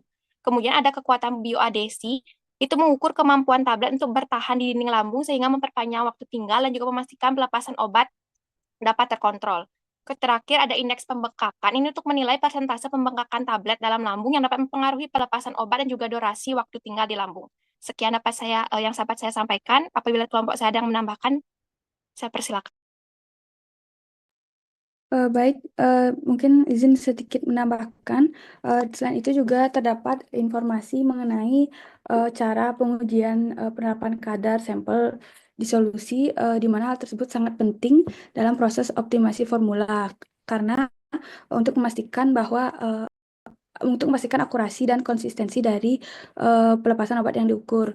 Dengan adanya informasi ini, nantinya formulasi dapat dioptimalkan untuk mencapai karakteristik sustain release yang diinginkan. Oleh karena itu, nantinya juga pasien akan mendapatkan manfaat dari efek terapi yang lebih lama dengan frekuensi pemberian obat yang lebih rendah, sehingga dapat meningkatkan kenyamanan dan kepatuhan penggunaan obat. Baik, mungkin sekian yang dapat saya tambahkan untuk penanya, Yaya Nasri. Apakah bisa diterima? Ya, sudah bisa diterima. Terima kasih. Baik, terima kasih banyak. Untuk pertanyaan terakhir, ada dari NIM 38, Ketut Gunawan, akan dijawab oleh teman saya. Baik, saya izin masuk untuk menjawab pertanyaan NIM 38. Jadi, pemilihan media disolusi yang sesuai itu bergantung pada sifat fisikokimia obatnya, seperti kelarutan, kestabilan, dan bagaimana obat itu berinteraksi dengan berbagai pH dalam saluran pencernaan. Misalnya, untuk obat yang larut di lingkungan asam, media HCl 0,1N ini digunakan untuk menstimulasikan pH lambung. Uji disolusi dengan HCl 0,1N ini membantu mengevaluasi bagaimana tablet sustain release melepaskan obat dalam lingkungan yang menyerupai lingkungan lambung. Tablet ini dirancang untuk melepaskan obat secara bertahap dan disolusi dalam HCl 0,1N dapat mengungkapkan apakah pelepasan obat ini berlangsung secara terkontrol atau terjadi efek pelepasan yang terlalu cepat. Sekian dari saya kembalikan ke moderator. Baik, jadi sekian jawaban dari kelompok kami.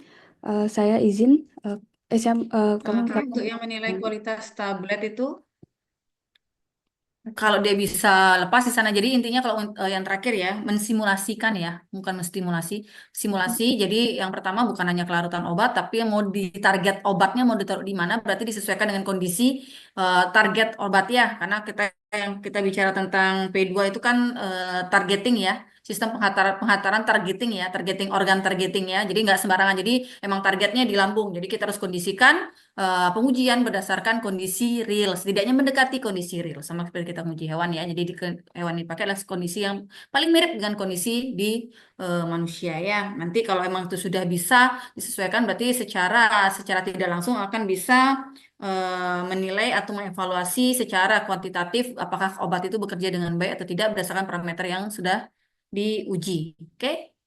Itu untuk kelompok B4. Oke, sudah semua. Terima kasih banyak kepada kelompok B4. Kita lanjutkan kepada kelompok B5. Terima kasih banyak, Ibu.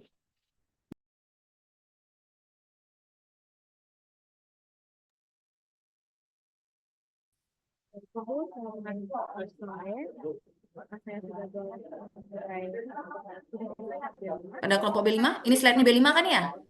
Ya, betul.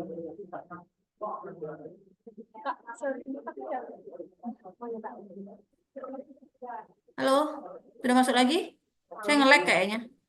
Halo, itu apakah suara saya terdengar? Halo, Ibu, apakah suara saya terdengar?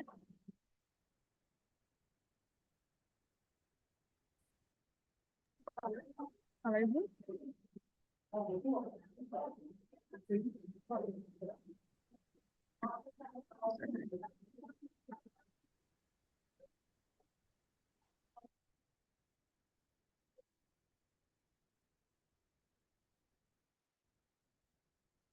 Halo, Yang terdengar. sudah masuk lagi kah saya? Sudah, Ibu. Apakah Tes? suara kami terdengar, Bu? Oke, sudah masuk lagi. Sorry. Ini biasa kalau di MIPA mah. Oke, ini. Udah masuk lagi saya ya? Sudah, Ibu. Oke, maaf ya. Kita lanjutkan pada kelompok B5. B5 sudah ready? Silakan. Baik, sudah, Ibu. Apakah suara saya sudah cukup terdengar, Ibu? Sudah. Baik. Silakan. Baik, terima kasih atas kesempatannya. Kami dari kelompok B5 ingin mempresentasikan topik RND 2, di mana terkait dengan spesifikasi tablet yang didesain dan pengaruh bahan tambahan terhadap formulasi. Adapun kelompok kami terdiri dari NIM 51 sampai dengan NIM 55. Baik, untuk rekan saya yang bertugas dapat melanjutkan. Terima kasih.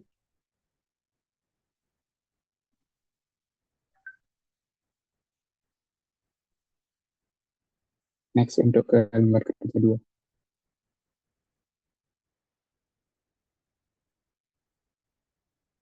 Mohon untuk di lembar kerja 2.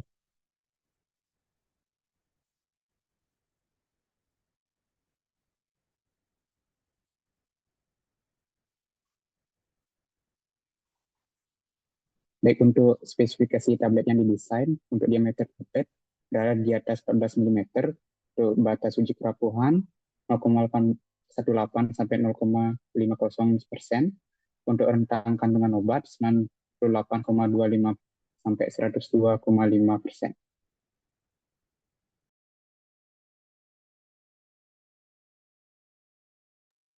Baik, selanjutnya untuk durasi pengapungan yaitu lebih dari 12 jam, kemudian durasi menempel atau mukoadhesifnya yaitu untuk semua formula lebih dari 12 jam, kecuali untuk formula F1, F3, dan F5. Kemudian bioadhesive strength-nya yaitu lebih dari 20 gram, yaitu dalam rentan 20,23 sampai 32,50 gram. Selanjutnya yaitu pengaruh bahan tambahan dalam formula, yang mana ada peningkatan jumlah HPMC NaCMC 3:1 dalam formula itu yang mengakibatkan menurunkan lag time tablet, menaikkan bioadhesive strength tablet, dan menaikkan swelling index tablet. Selanjutnya, pengaruh peningkatan karbonat dalam formula itu menurunkan lag time, menurunkan bioadhesive strength, dan menaikkan swelling.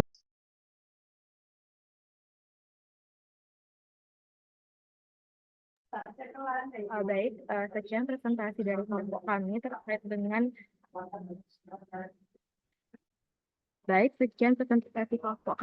dengan spesifikasi tablet yang didesain dan juga pengaruh bahan tambahan terhadap formulasi. Mungkin langsung saja kami lanjutkan dengan sesi diskusi. Apabila ada teman-teman yang ingin bertanya, kami persilahkan untuk raise hand.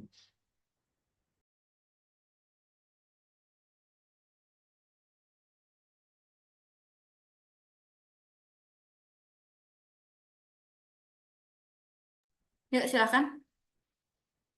Udah, itu ada. Dibaca itu sambil nunggu nanti. Sudah ada 2 orang yang bertanya. Mungkin pertama saya panggil dulu untuk NIM 39 yaitu Ali Kusuma, dipersilakan. Oke, baik, terima kasih untuk kesempatannya. Jadi, saya izin bertanya. Jadi, sebelumnya disampaikan oleh, kalau tidak salah, Kadek Angga Dwi Saputra, itu mengenai spesifikasi tablet yang akan diformulasikan. Salah satunya menyebutkan bahwa durasi mengapung itu lebih dari 12 jam. Saya izin bertanya, pada kasus tablet ranitidin ini, mengapa harus durasi mengapung di atas 12 jam? Mungkin sekian dari pertanyaan saya. Terima kasih. Baik, terima kasih kepada NIM 39. Selanjutnya ada NIM 59 kepada Trisna, kami persilakan. Iya, apakah suara saya masuk? Tes, apakah suara saya terdengar? Sudah. Baik, izin bertanya ke kelompok B5, di mana dari PPT yang kalian tampilkan didapatkan bahwa spesifikasi diameter tablet yang didesain yaitu lebih besar dari 14 mm. Nah,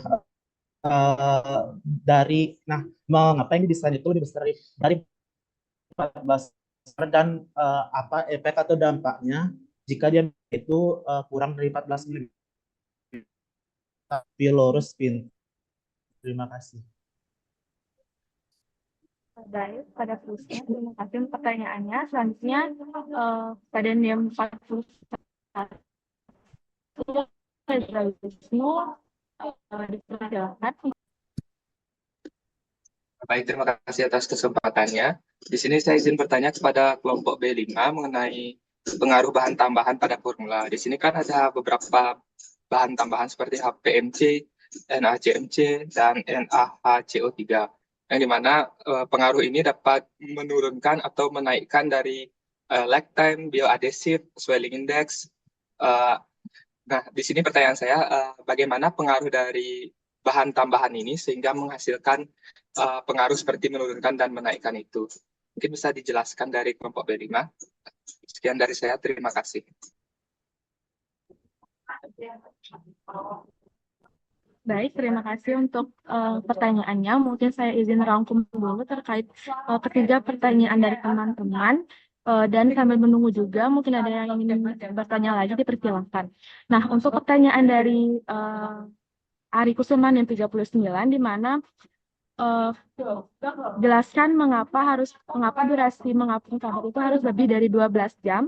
Kemudian dari NIM 59 tadi, kenapa diameter tabletnya itu harus lebih dari 14 mm. Kemudian dari NIM 41 tadi, bagaimana HPMC, CmCna, dan juga natrium bisarbonat itu dapat mempengaruhi peningkatan maupun penurunan lifetime, bioadhesive strength, dan juga swelling index. Mungkin itu tiga pertanyaan dari teman-teman tadi. Kami mohon waktunya sebentar, Ibu, untuk mendiskusikan terkait jawaban dari pertanyaan teman-teman. Oke, tolong ditarik slide-nya. Oke, B6, jelas.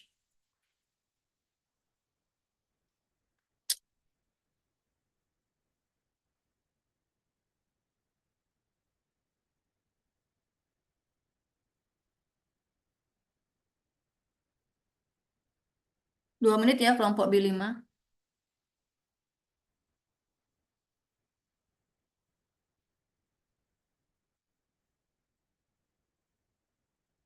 Langsung B6, langsung bagian yang Anda dapat ya, LK3. Anda LK3 kan ya?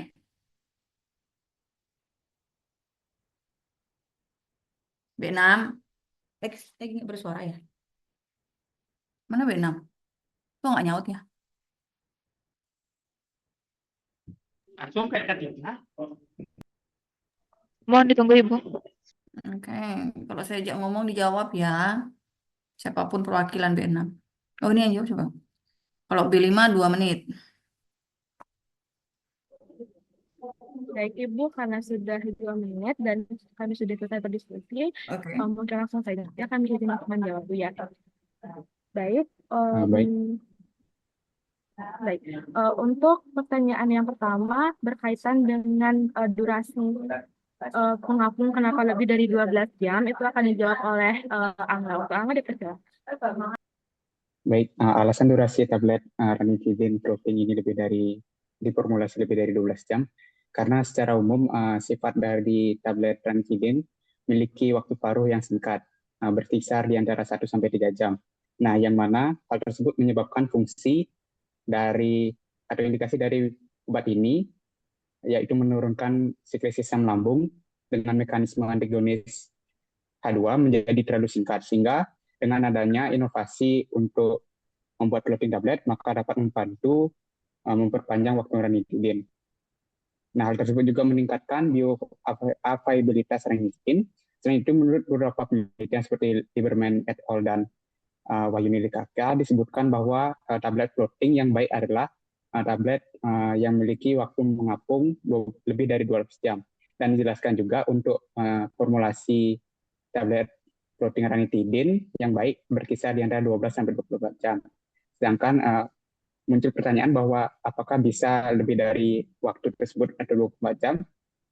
Di sini formulasi dari obat untuk melebihi waktu tersebut sudah sangat susah, seperti yang dijelaskan dalam beberapa jurnal. Selain itu, obat yang memiliki waktu lebih dari 12 sampai 24 jam dapat belum tentu memberikan efek terapi yang lebih baik atau memberikan efek terapeutis yang lebih baik. Dapat juga menimbulkan efek samping dikarenakan terlalu lama obat tersebut untuk berinteraksi dengan reseptor. Ada yang mau nambahkan sebelum saya luruskan? Enggak? Oke, ini pada salah semua.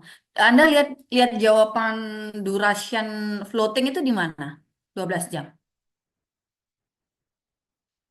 Karena kalau di datanya itu duration floatingnya itu di atas 24 jam semua.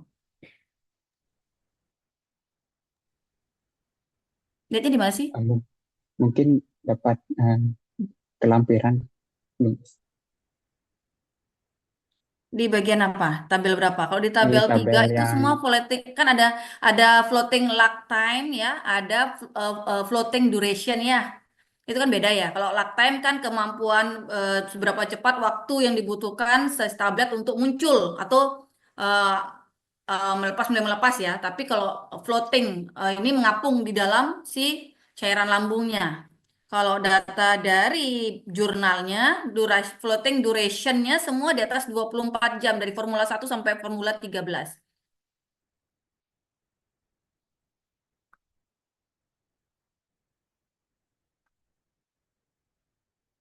Oke, itu nanti ya, tolong dicari lagi ya di jurnalnya ya. Oke, kuncinya bilang di atas 24 saya dibaca juga ada kunci yang salah juga pasti hasil analisis. Jadi sudah diperbaiki terkait kunci jawabannya, tapi sudah disesuaikan sama jurnal yang ada. Nanti tolong dilihat ya. Jadi bedakan antara floating lag time dengan floating duration ya. Nah, kalau dari tabel jurnalnya sih duration time-nya semua di atas 24 jam. Dari Formula 1 sampai Formula seluruhnya. Tapi kalau di sini kita lihat durasi, kenapa harus lama ya? Karena maunya sustain release kan? Ya, jadi memang harus lama di sana. Jadi dia lama tapi lag time-nya cepat. Bedakan ya, lag time itu jangan lama-lama, jadi nggak lepas-lepas obatnya. Kan tujuannya buat tabletnya kan untuk meminimalkan kan floating lag time, ya, tapi bukan duration-nya. Bedakan ya. Oke, next. Nanti.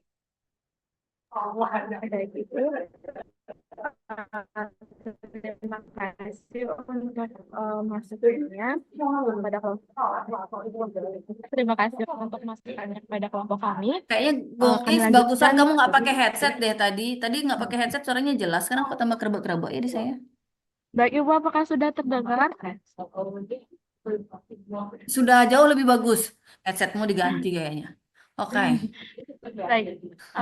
Baik, terima kasih Ibu atas masukannya. Mohon maaf sebelumnya mungkin kami kurang teliti dalam membaca. Mungkin langsung saja untuk Enggak kalian aja, satu kelas. Satu kelas. Satu kelas salah semua. Oke. Baik, mungkin langsung saja kami masuk ke pertanyaan yang kedua, yaitu pertanyaan dari Trisna yang bertanya terkait mengapa diameter tablet kenapa diameter pembengkakan tablet itu setelah 1-12 jam itu harus sebesar 14 mm. Nah, seperti yang kita ketahui, saya ingin menjawab Ibu langsung, nanti mungkin kalau ada tambahan dari teman-teman yang lain dapat langsung masuk teman-temannya. Kemudian di mana seperti yang kita ketahui bahwa ranitidin itu kan seperti yang Ibu Cia sudah sampaikan tadi bahwa dia merupakan antagonis reseptor H2 yang langsung bekerja pada lambung, di mana dia akan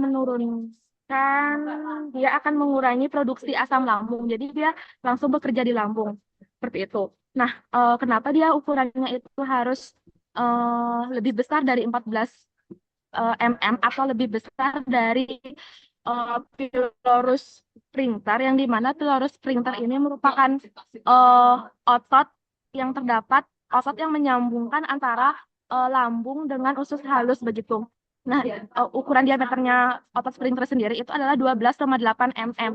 Sehingga kita usahakan membuat pembengkakan tablet itu atau swelling indexnya, diameter swellingnya atau tabletnya itu membengkak setelah di cairan lambung itu adalah sebesar di atas diameter otot sphincter atau di atas 14 mm agar tabletnya ini tidak masuk ke usus halus begitu Ibu. Nah, bagaimana jika diameternya ini kurang dari 14 mm? Nah, hal ini akan menyebabkan tablet itu akan melewati otot sphincter dan masuk ke usus halus. Dan apa akibatnya? Ini akan mengakibatkan tablet ranitidin ini tidak akan tertahan di lambung, yang dimana yang kita inginkan pada penelitian ini bagaimana kita mengembangkan obat agar dia itu lebih lama tertahan pada lambung, begitu Ibu. Nah, ketika dia sudah terlewat dari otot sphincter dan masuk ke usus halus, hal ini berpengaruh terhadap mengurangi retensinya pada lambung, yang secara tidak langsung itu akan menyebabkan penurunan bioavailabilitasnya atau efektivitas terapinya, seperti itu Ibu. Oke, Mungkin itu jawabnya jawaban bukan dari ke saya, jawabnya ke NIM berapa sih? 59. Saya nanti ngelurusin. Oke. Kalau perlu diluruskan. NIM 59. Oke, ada tambah lagi, Guys? Dari saya itu Ibu sudah cukup. Mungkin ada teman-teman Oke, ada yang yang lain, ingin yang lain? menambahkan.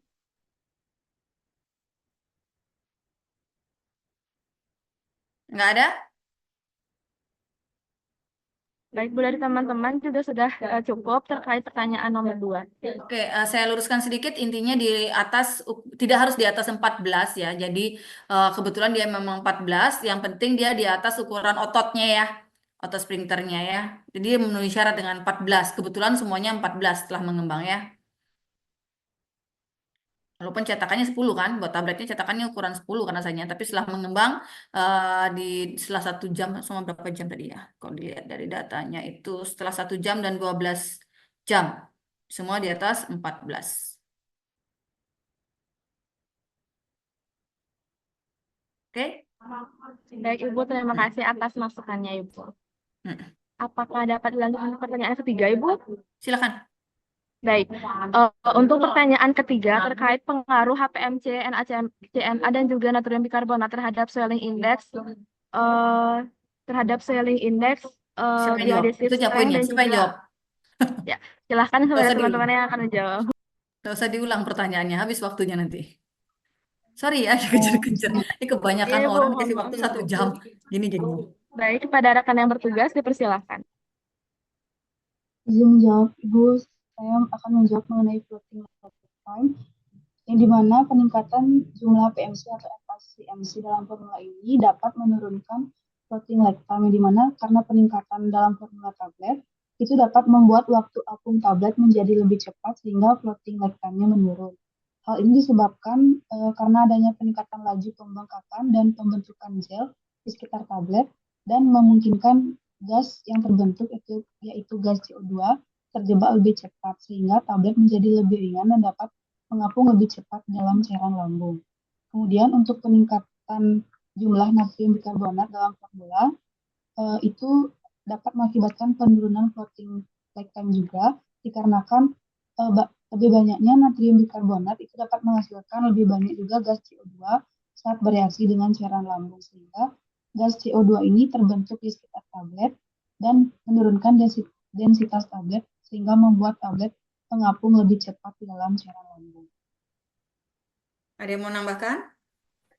Baik, saya mohon izin untuk menambahkan untuk bioadhesion strength-nya, di mana untuk peningkatan HPMC atau NaCMC ini dapat menaikkan bioadhesion-nya, di mana dalam formula tablet ini dapat membuat pemekakan hidrogel yang dapat mengakibatkan peningkatan permukaan perekat untuk kontak maksimum dengan musin dan fleksibilitas untuk menginterpretasi dengan musin tersebut. Kemudian untuk peningkatan NaHCO3 dalam bioadhesion ini dapat menurunkan kenapa? Karena dapat mengakibatkan penurunan kekuatan bioadhesif disebabkan oleh pembentukan gelembung CO2 yang lebih tinggi pada permukaan tablet. Selain itu, peningkatan konsentrasi NaCO3 ini dapat meningkatkan pH lingkungan mikro, penyerapan air, dan menurunkan kekuatan bioadhesif tersebut. Oke, yang terakhir. Baik Bu, selanjutnya adalah parameter swelling index-nya. Jadi peningkatan HPMC NaCMC di sini dapat meningkatkan swelling index-nya juga atau indeks pembengkakan itu karena keberadaan kelompok hidroksipropil itu sangat hidrofilik dalam polimer yang digunakan yaitu HPMC itu sendiri. Nah, kelompok itu nanti mampu menarik air dengan cepat ke dalam jaringan polimer sehingga itu akan menyebabkan pembengkakan dan pengaturan ulang rantai polimernya. Kemudian untuk penambahan natrium bikarbonatnya sendiri juga itu akan meningkatkan swelling indeksnya karena ada efek disintegrasi dan efek disintegrasi dari agen effervescent itu sendiri yang meningkatkan volume tablet dan menciptakan saluran berpori di permukaannya serta bagian dalam tablet itu sendiri sehingga swelling indeksnya akan meningkat seperti itu. Sekian jawaban dari kelompok kami, Bu, sudah cukup. Oke. Gimana NIM berapa nanya tuh? Baik, 41. sekian jawaban dari kelompok kami. Bagaimana dengan Ari Kusuma? Apakah tadi jawabannya dapat diterima? Balik lagi. Udah beres NIM 41? Gimana tadi yang bertanya ke Oke, semuanya? dari saya sudah cukup, Ibu. Ya. Kalau yang pertanyaan terakhir itu tadi semua ada di jurnal ya, jawabannya tinggal nyari di pustaka pembahasan. Tapi setidaknya Anda sudah belajar ya. Oke, the last ya. Terima kasih. Bung Is, ambil lagi ya. Sampai sudah mepet. Mohon maaf sebelumnya pasti lewat ya waktunya ya. Jadi nggak mungkin pas 14.40 ya. Saya sudah usahakan dipercepat, tapi ya begitulah. Terima kasih pada kelompok B5. Kita lanjutkan kepada kelompok terakhir yaitu B6. Saya persilakan.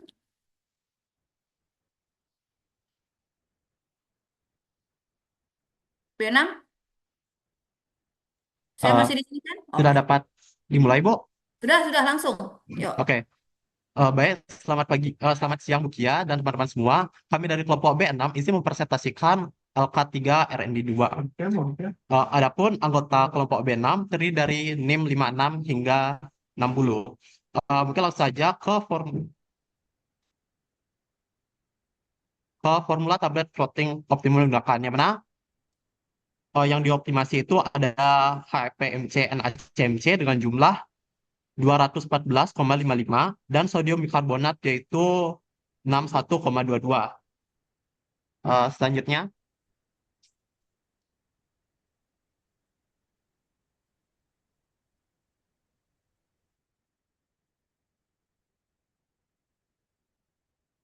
Oke.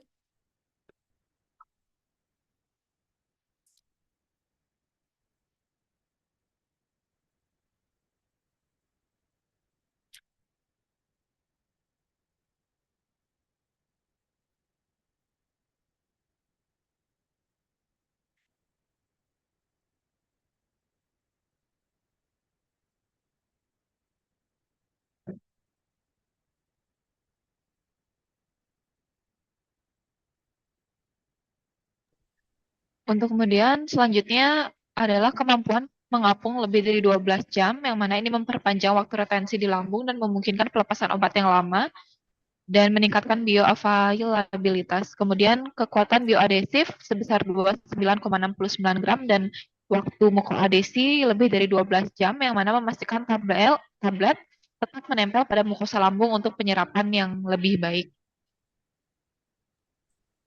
Baik, berikutnya alasan yang kelima yaitu waktu tunda floating singkat yaitu 5,09 detik, di mana menunjukkan kemampuan tablet untuk segera mengapung setelah ditelan, meminimalkan pelepasan obat di luar area target. Kemudian yang keenam, pengembangan tablet stabil dengan diameter 14,26 mm setelah 1 jam dan 14,85 mm setelah 12 jam, di mana membantu tablet tetap berada di lambung karena diameter tablet lebih lebar daripada sphincter pylorus. Baik, selanjutnya terdapat konsistensi dari pelepasan obat pada uji disolusi in vitro, di mana hasilnya menunjukkan jika kualitas dan stabilitas yang penting untuk produksi skala besar. Baik, sekian presentasi dari kelompok kami. Apakah terdapat pertanyaan? Saya kembalikan kepada penyaji. Moderator, kamu juga penyaji, Bud. Ya, maaf Bu, moderator maksudnya.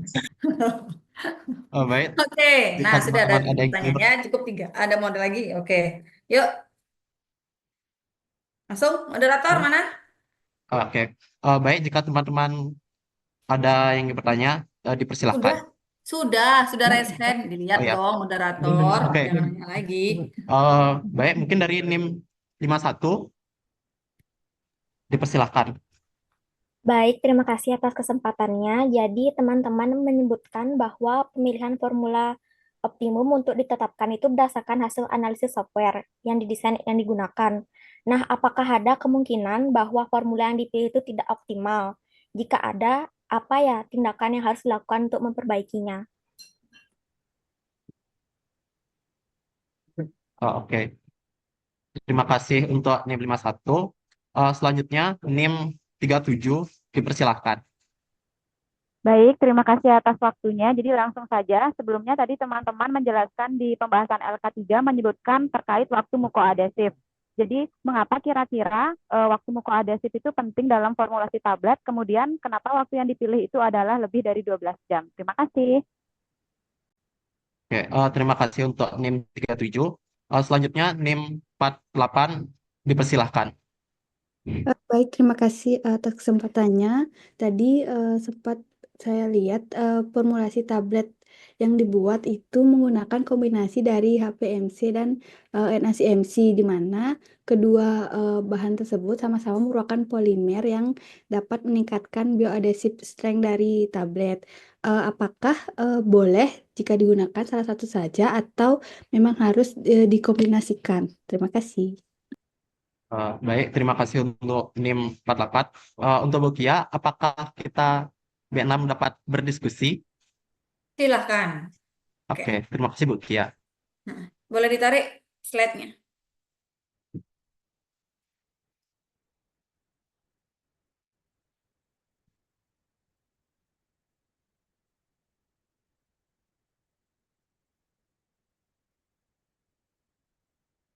Ini di mana sih?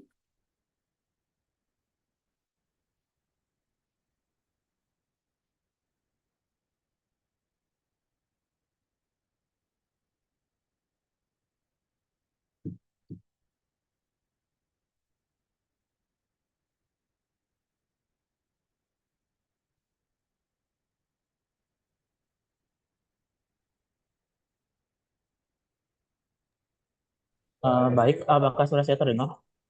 Sudah. Baik, izin menjawab pertanyaan dari NIM 47, di mana waktu mukoadhesif di atas 12 jam mengacu pada kemampuan tablet untuk tetap terikat pada mukosa lambung selama periode yang lama, di mana hal ini penting karena untuk meningkatkan waktu retensi tablet di lambung yang memungkinkan pelepasan obat yang lebih lama dan terkontrol. Dengan tablet yang tetap melekat pada mukosa, risiko pelepasan obat terlalu cepat dapat diminimalkan sehingga meningkatkan efektivitas terapi. Selain itu, waktu mukoadhesif yang panjang juga mendukung penyerapan obat yang lebih baik, yang sangat penting untuk obat-obatan yang memerlukan waktu untuk mencapai konsentrasi terapeutik yang efektif. Apakah anggota kelompok saya ada yang ingin menambahkan? Izin menambahkan, waktu mukoadhesif yang lama ini bertujuan untuk menghindari pengosongan lambung secara tiba-tiba, sehingga ketika waktu mukoadhesif hanya sebentar, maka akar rentan tablet tersebut terbawa ketika waktu pengosongan lambung, dan hal ini dapat menyebabkan penurunan bioavailabilitas dari sediaan. Seperti itu. Mungkin apakah dari NIM 37 jawaban kami dapat diterima? Baik, terima kasih untuk jawaban bisa saya terima. Oke, terima kasih. Baik, saya ingin menjawab pertanyaan dari NIM 51. Ya, ada kemungkinan bahwa formulasi yang dipilih melalui software desain itu tidak cukup bagus ketika diterapkan pada realita. Karena yang pertama model tidak akurat. Model mungkin overfitting atau underfitting atau tidak memenuhi asumsi statistik, sehingga hasil prediksi tidak sesuai dengan kondisi yang nyata. Kemudian juga ada keterbatasan variabel, yaitu ada variabel penting yang mungkin tidak terukur atau interaksi antar faktor yang tidak terhitung dalam desain eksperimen. Kemudian yang ketiga yaitu perbedaan skala. Nah, optimasi pada skala laboratorium belum tentu menghasilkan hasil yang sama pada skala produksi besar, sehingga ada pun tindakan yang perlu dilakukan dalam hal ini, yaitu yang pertama ada uji verifikasi, yaitu melakukan pengujian pada beberapa batch untuk memvalidasi hasil software, kemudian optimasi ulang dengan menambahkan lebih banyak data atau gunakan desain eksperimen yang lebih kompleks. Yang ketiga, bisa melakukan uji sensitivitas, yaitu menganalisa variabel mana yang paling mempengaruhi hasil. Kemudian modifikasi formula dengan mempertimbangkan penggunaan eksepsian alternatif untuk memperbaiki formula. Dan yang terakhir adalah pengujian tambahan dengan melakukan uji bioavailabilitas atau uji stabilitas untuk memastikan formulasi yang optimal. Sekian jawaban dari pertanyaan NIM 51. Saya kembalikan ke Sinta Amara. Apakah bisa diterima? Baik, terima kasih sudah dapat diterima. Oke, klarifikasi sedikit ya, kalau dari data jurnalnya dia sudah membandingkan ya antara prediksi dari optimal dari alat ya dengan reality ya, experimental value. Cuma memang tadi ada beberapa hal, karena dia cuma lihat dua variabel, sedangkan dalam satu sediaan itu akan banyak variabel yang bisa berpengaruh terhadap kinerja suatu sediaan dan apakah sampai ke target atau tidak ya. Ada prediksinya, ada nilai statistiknya juga sudah, nanti dilihat itu apakah ada perbedaan bermakna atau enggak antara hasil analisis, hasil produk, hasil formula dari alat berdasarkan data-data yang sudah masuk sebelumnya ya. Kan dia eksperimen dulu ya dari V1 V13, kemudian mendapatkan formula optimal, kemudian dari formula optimal tersebut direalkan, diuji secara real. Apakah menghasilkan hasil yang sama seperti prediksi? Sudah ada hasilnya. Cuma memang ada banyak kemungkinan yang bisa menyebabkan formula tersebut mungkin optimal karena ada dua aja yang divariasikan, tapi kalau yang lain juga dipengaruhi mungkin tidak bisa diprediksi lagi. Oke, the last question. Siapa yang jawab? Sudah.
Baik, terima kasih atas waktu dan kesempatannya. Jadi, saya mohon izin untuk menambahkan jawaban dari IPB Krishna, di mana saya menemukan sebuah jurnal yang membahas mengenai gabungan atau kelebihan dari menggabungkan dua polimer, di mana judulnya sendiri berupa review jurnal Application of Polymer Blends in Drug Delivery.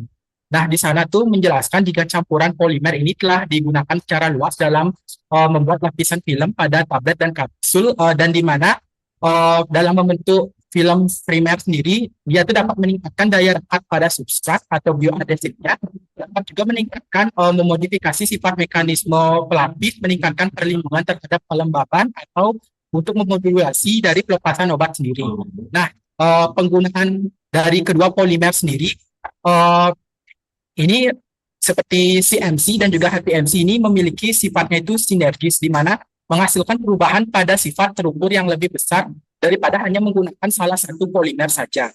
Dan juga berdasarkan efek rheologinya sendiri, natrium CMC ini bersifat anionik dan HPMC sendiri bersifat non-ionik, yang dimana memiliki hasil yang baik dan bagus jika dikombinasikan, seperti stabilitas, kekuatan, dan efikasi tablet, serta memodifikasi dari pelepasan obatnya sendiri menjadi lebih baik jika digabungkan. Dan juga keuntungan dari kombinasi sinergis tersebut dapat juga berupa memungkinkan untuk pengurangan bahan atau konsentrasi dari polimer yang digunakan dalam formulasi yang berguna di saat ukuran produk obat atau tingkat eksipien sendiri harus diminimalkan atau dipersedikit. Sekian tambahan jawaban dari saya. Terima kasih. Oke, gimana yang nanya NIM 348? Dari saya sudah bisa diterima, Ibu. Terima kasih banyak. Oke, saya simpulkan, nggak simpulkan sih ya, maksudnya saya berikan review terkait kegiatan diskusi hari ini. Jadi secara umum kalian berarti sudah belajar, sudah membaca, dan pertanyaan juga advance, jawaban juga advance ya. Itu yang kita harapkan dari kegiatan diskusi komite industri. Tidak hanya melihat kenapa kamu jawab, ya kita maksudnya lembar kerja itu hanya untuk membantu media diskusi lebih lanjut. Tapi kalau Anda lihat lembar kerja kan kadang simple banget kan. Tapi basicnya adalah belajar dari lembar kerja tersebut, didalami lebih lanjut apa sih arti dari setiap pengerjaan yang dilakukan. Ya, itu target diskusi dan ini sudah terpenuhi ya, tercapai ya. Terima kasih banyak pada kelompok B1 sampai B6, presentasinya sudah bagus banget, pertanyaan dari kalian juga sudah bagus banget dan jawabannya juga sudah bagus banget ya. Ada beberapa hal yang berapa diluruskan, tadi ada beberapa jawaban mungkin masih salah dari LK-nya tapi tidak saya luruskan ya. Tapi ada beberapa yang memang kalau poinnya penting banget baru saya luruskan jawaban yang benar seperti apa. Tapi kalau yang lainnya hanya masalah teknis saja ya udah saya biarin aja, oke? Itu aja, nanti tolong dipertahankannya dengan diskusinya Pak Indra atau berikutnya, karena diskusi selanjutnya dengan Pak Indra dan teknis diskusi akan berbeda, tergantung dari Pak Indra ya. Kalau saya emang sistematis sudah diatur, jadi biar waktunya nggak terlalu lewat banyak, ini lewat 11 menit. Oke, itu saja. Nanti yang berikutnya silahkan dengan Pak Indra untuk mengatur diskusi ya. Terima kasih banyak semuanya. Sampai ketemu nanti di kegiatan diskusi lagi ya. Evaluasi dengan saya satu kali, bukan diskusi ya. Apa namanya, pembagian soal LK. Kemudian nanti ketemu saya waktu waktu OSC prakteknya. Ya. Oke, terima kasih banyak. Saya akhiri. Mohon maaf sebelumnya karena lewat 11 menit dari waktu yang telah ditetapkan. Lanjutkan belajarnya supaya nanti pas OSC, pas CBT dan OSC berikutnya Anda lancar. Ya. Oke, thank you ya. Saya end meeting ya semuanya. Terima kasih Terima banyak. kasih banyak, Ibu. Terima kasih banyak, Ibu. Ya, Terima kasih, Bu. ya, saya laporan sama koordinator. Kalau diskusinya udah bagus banget. Oke, thank you. Karena tahun lalu saya pending diskusinya. Saya end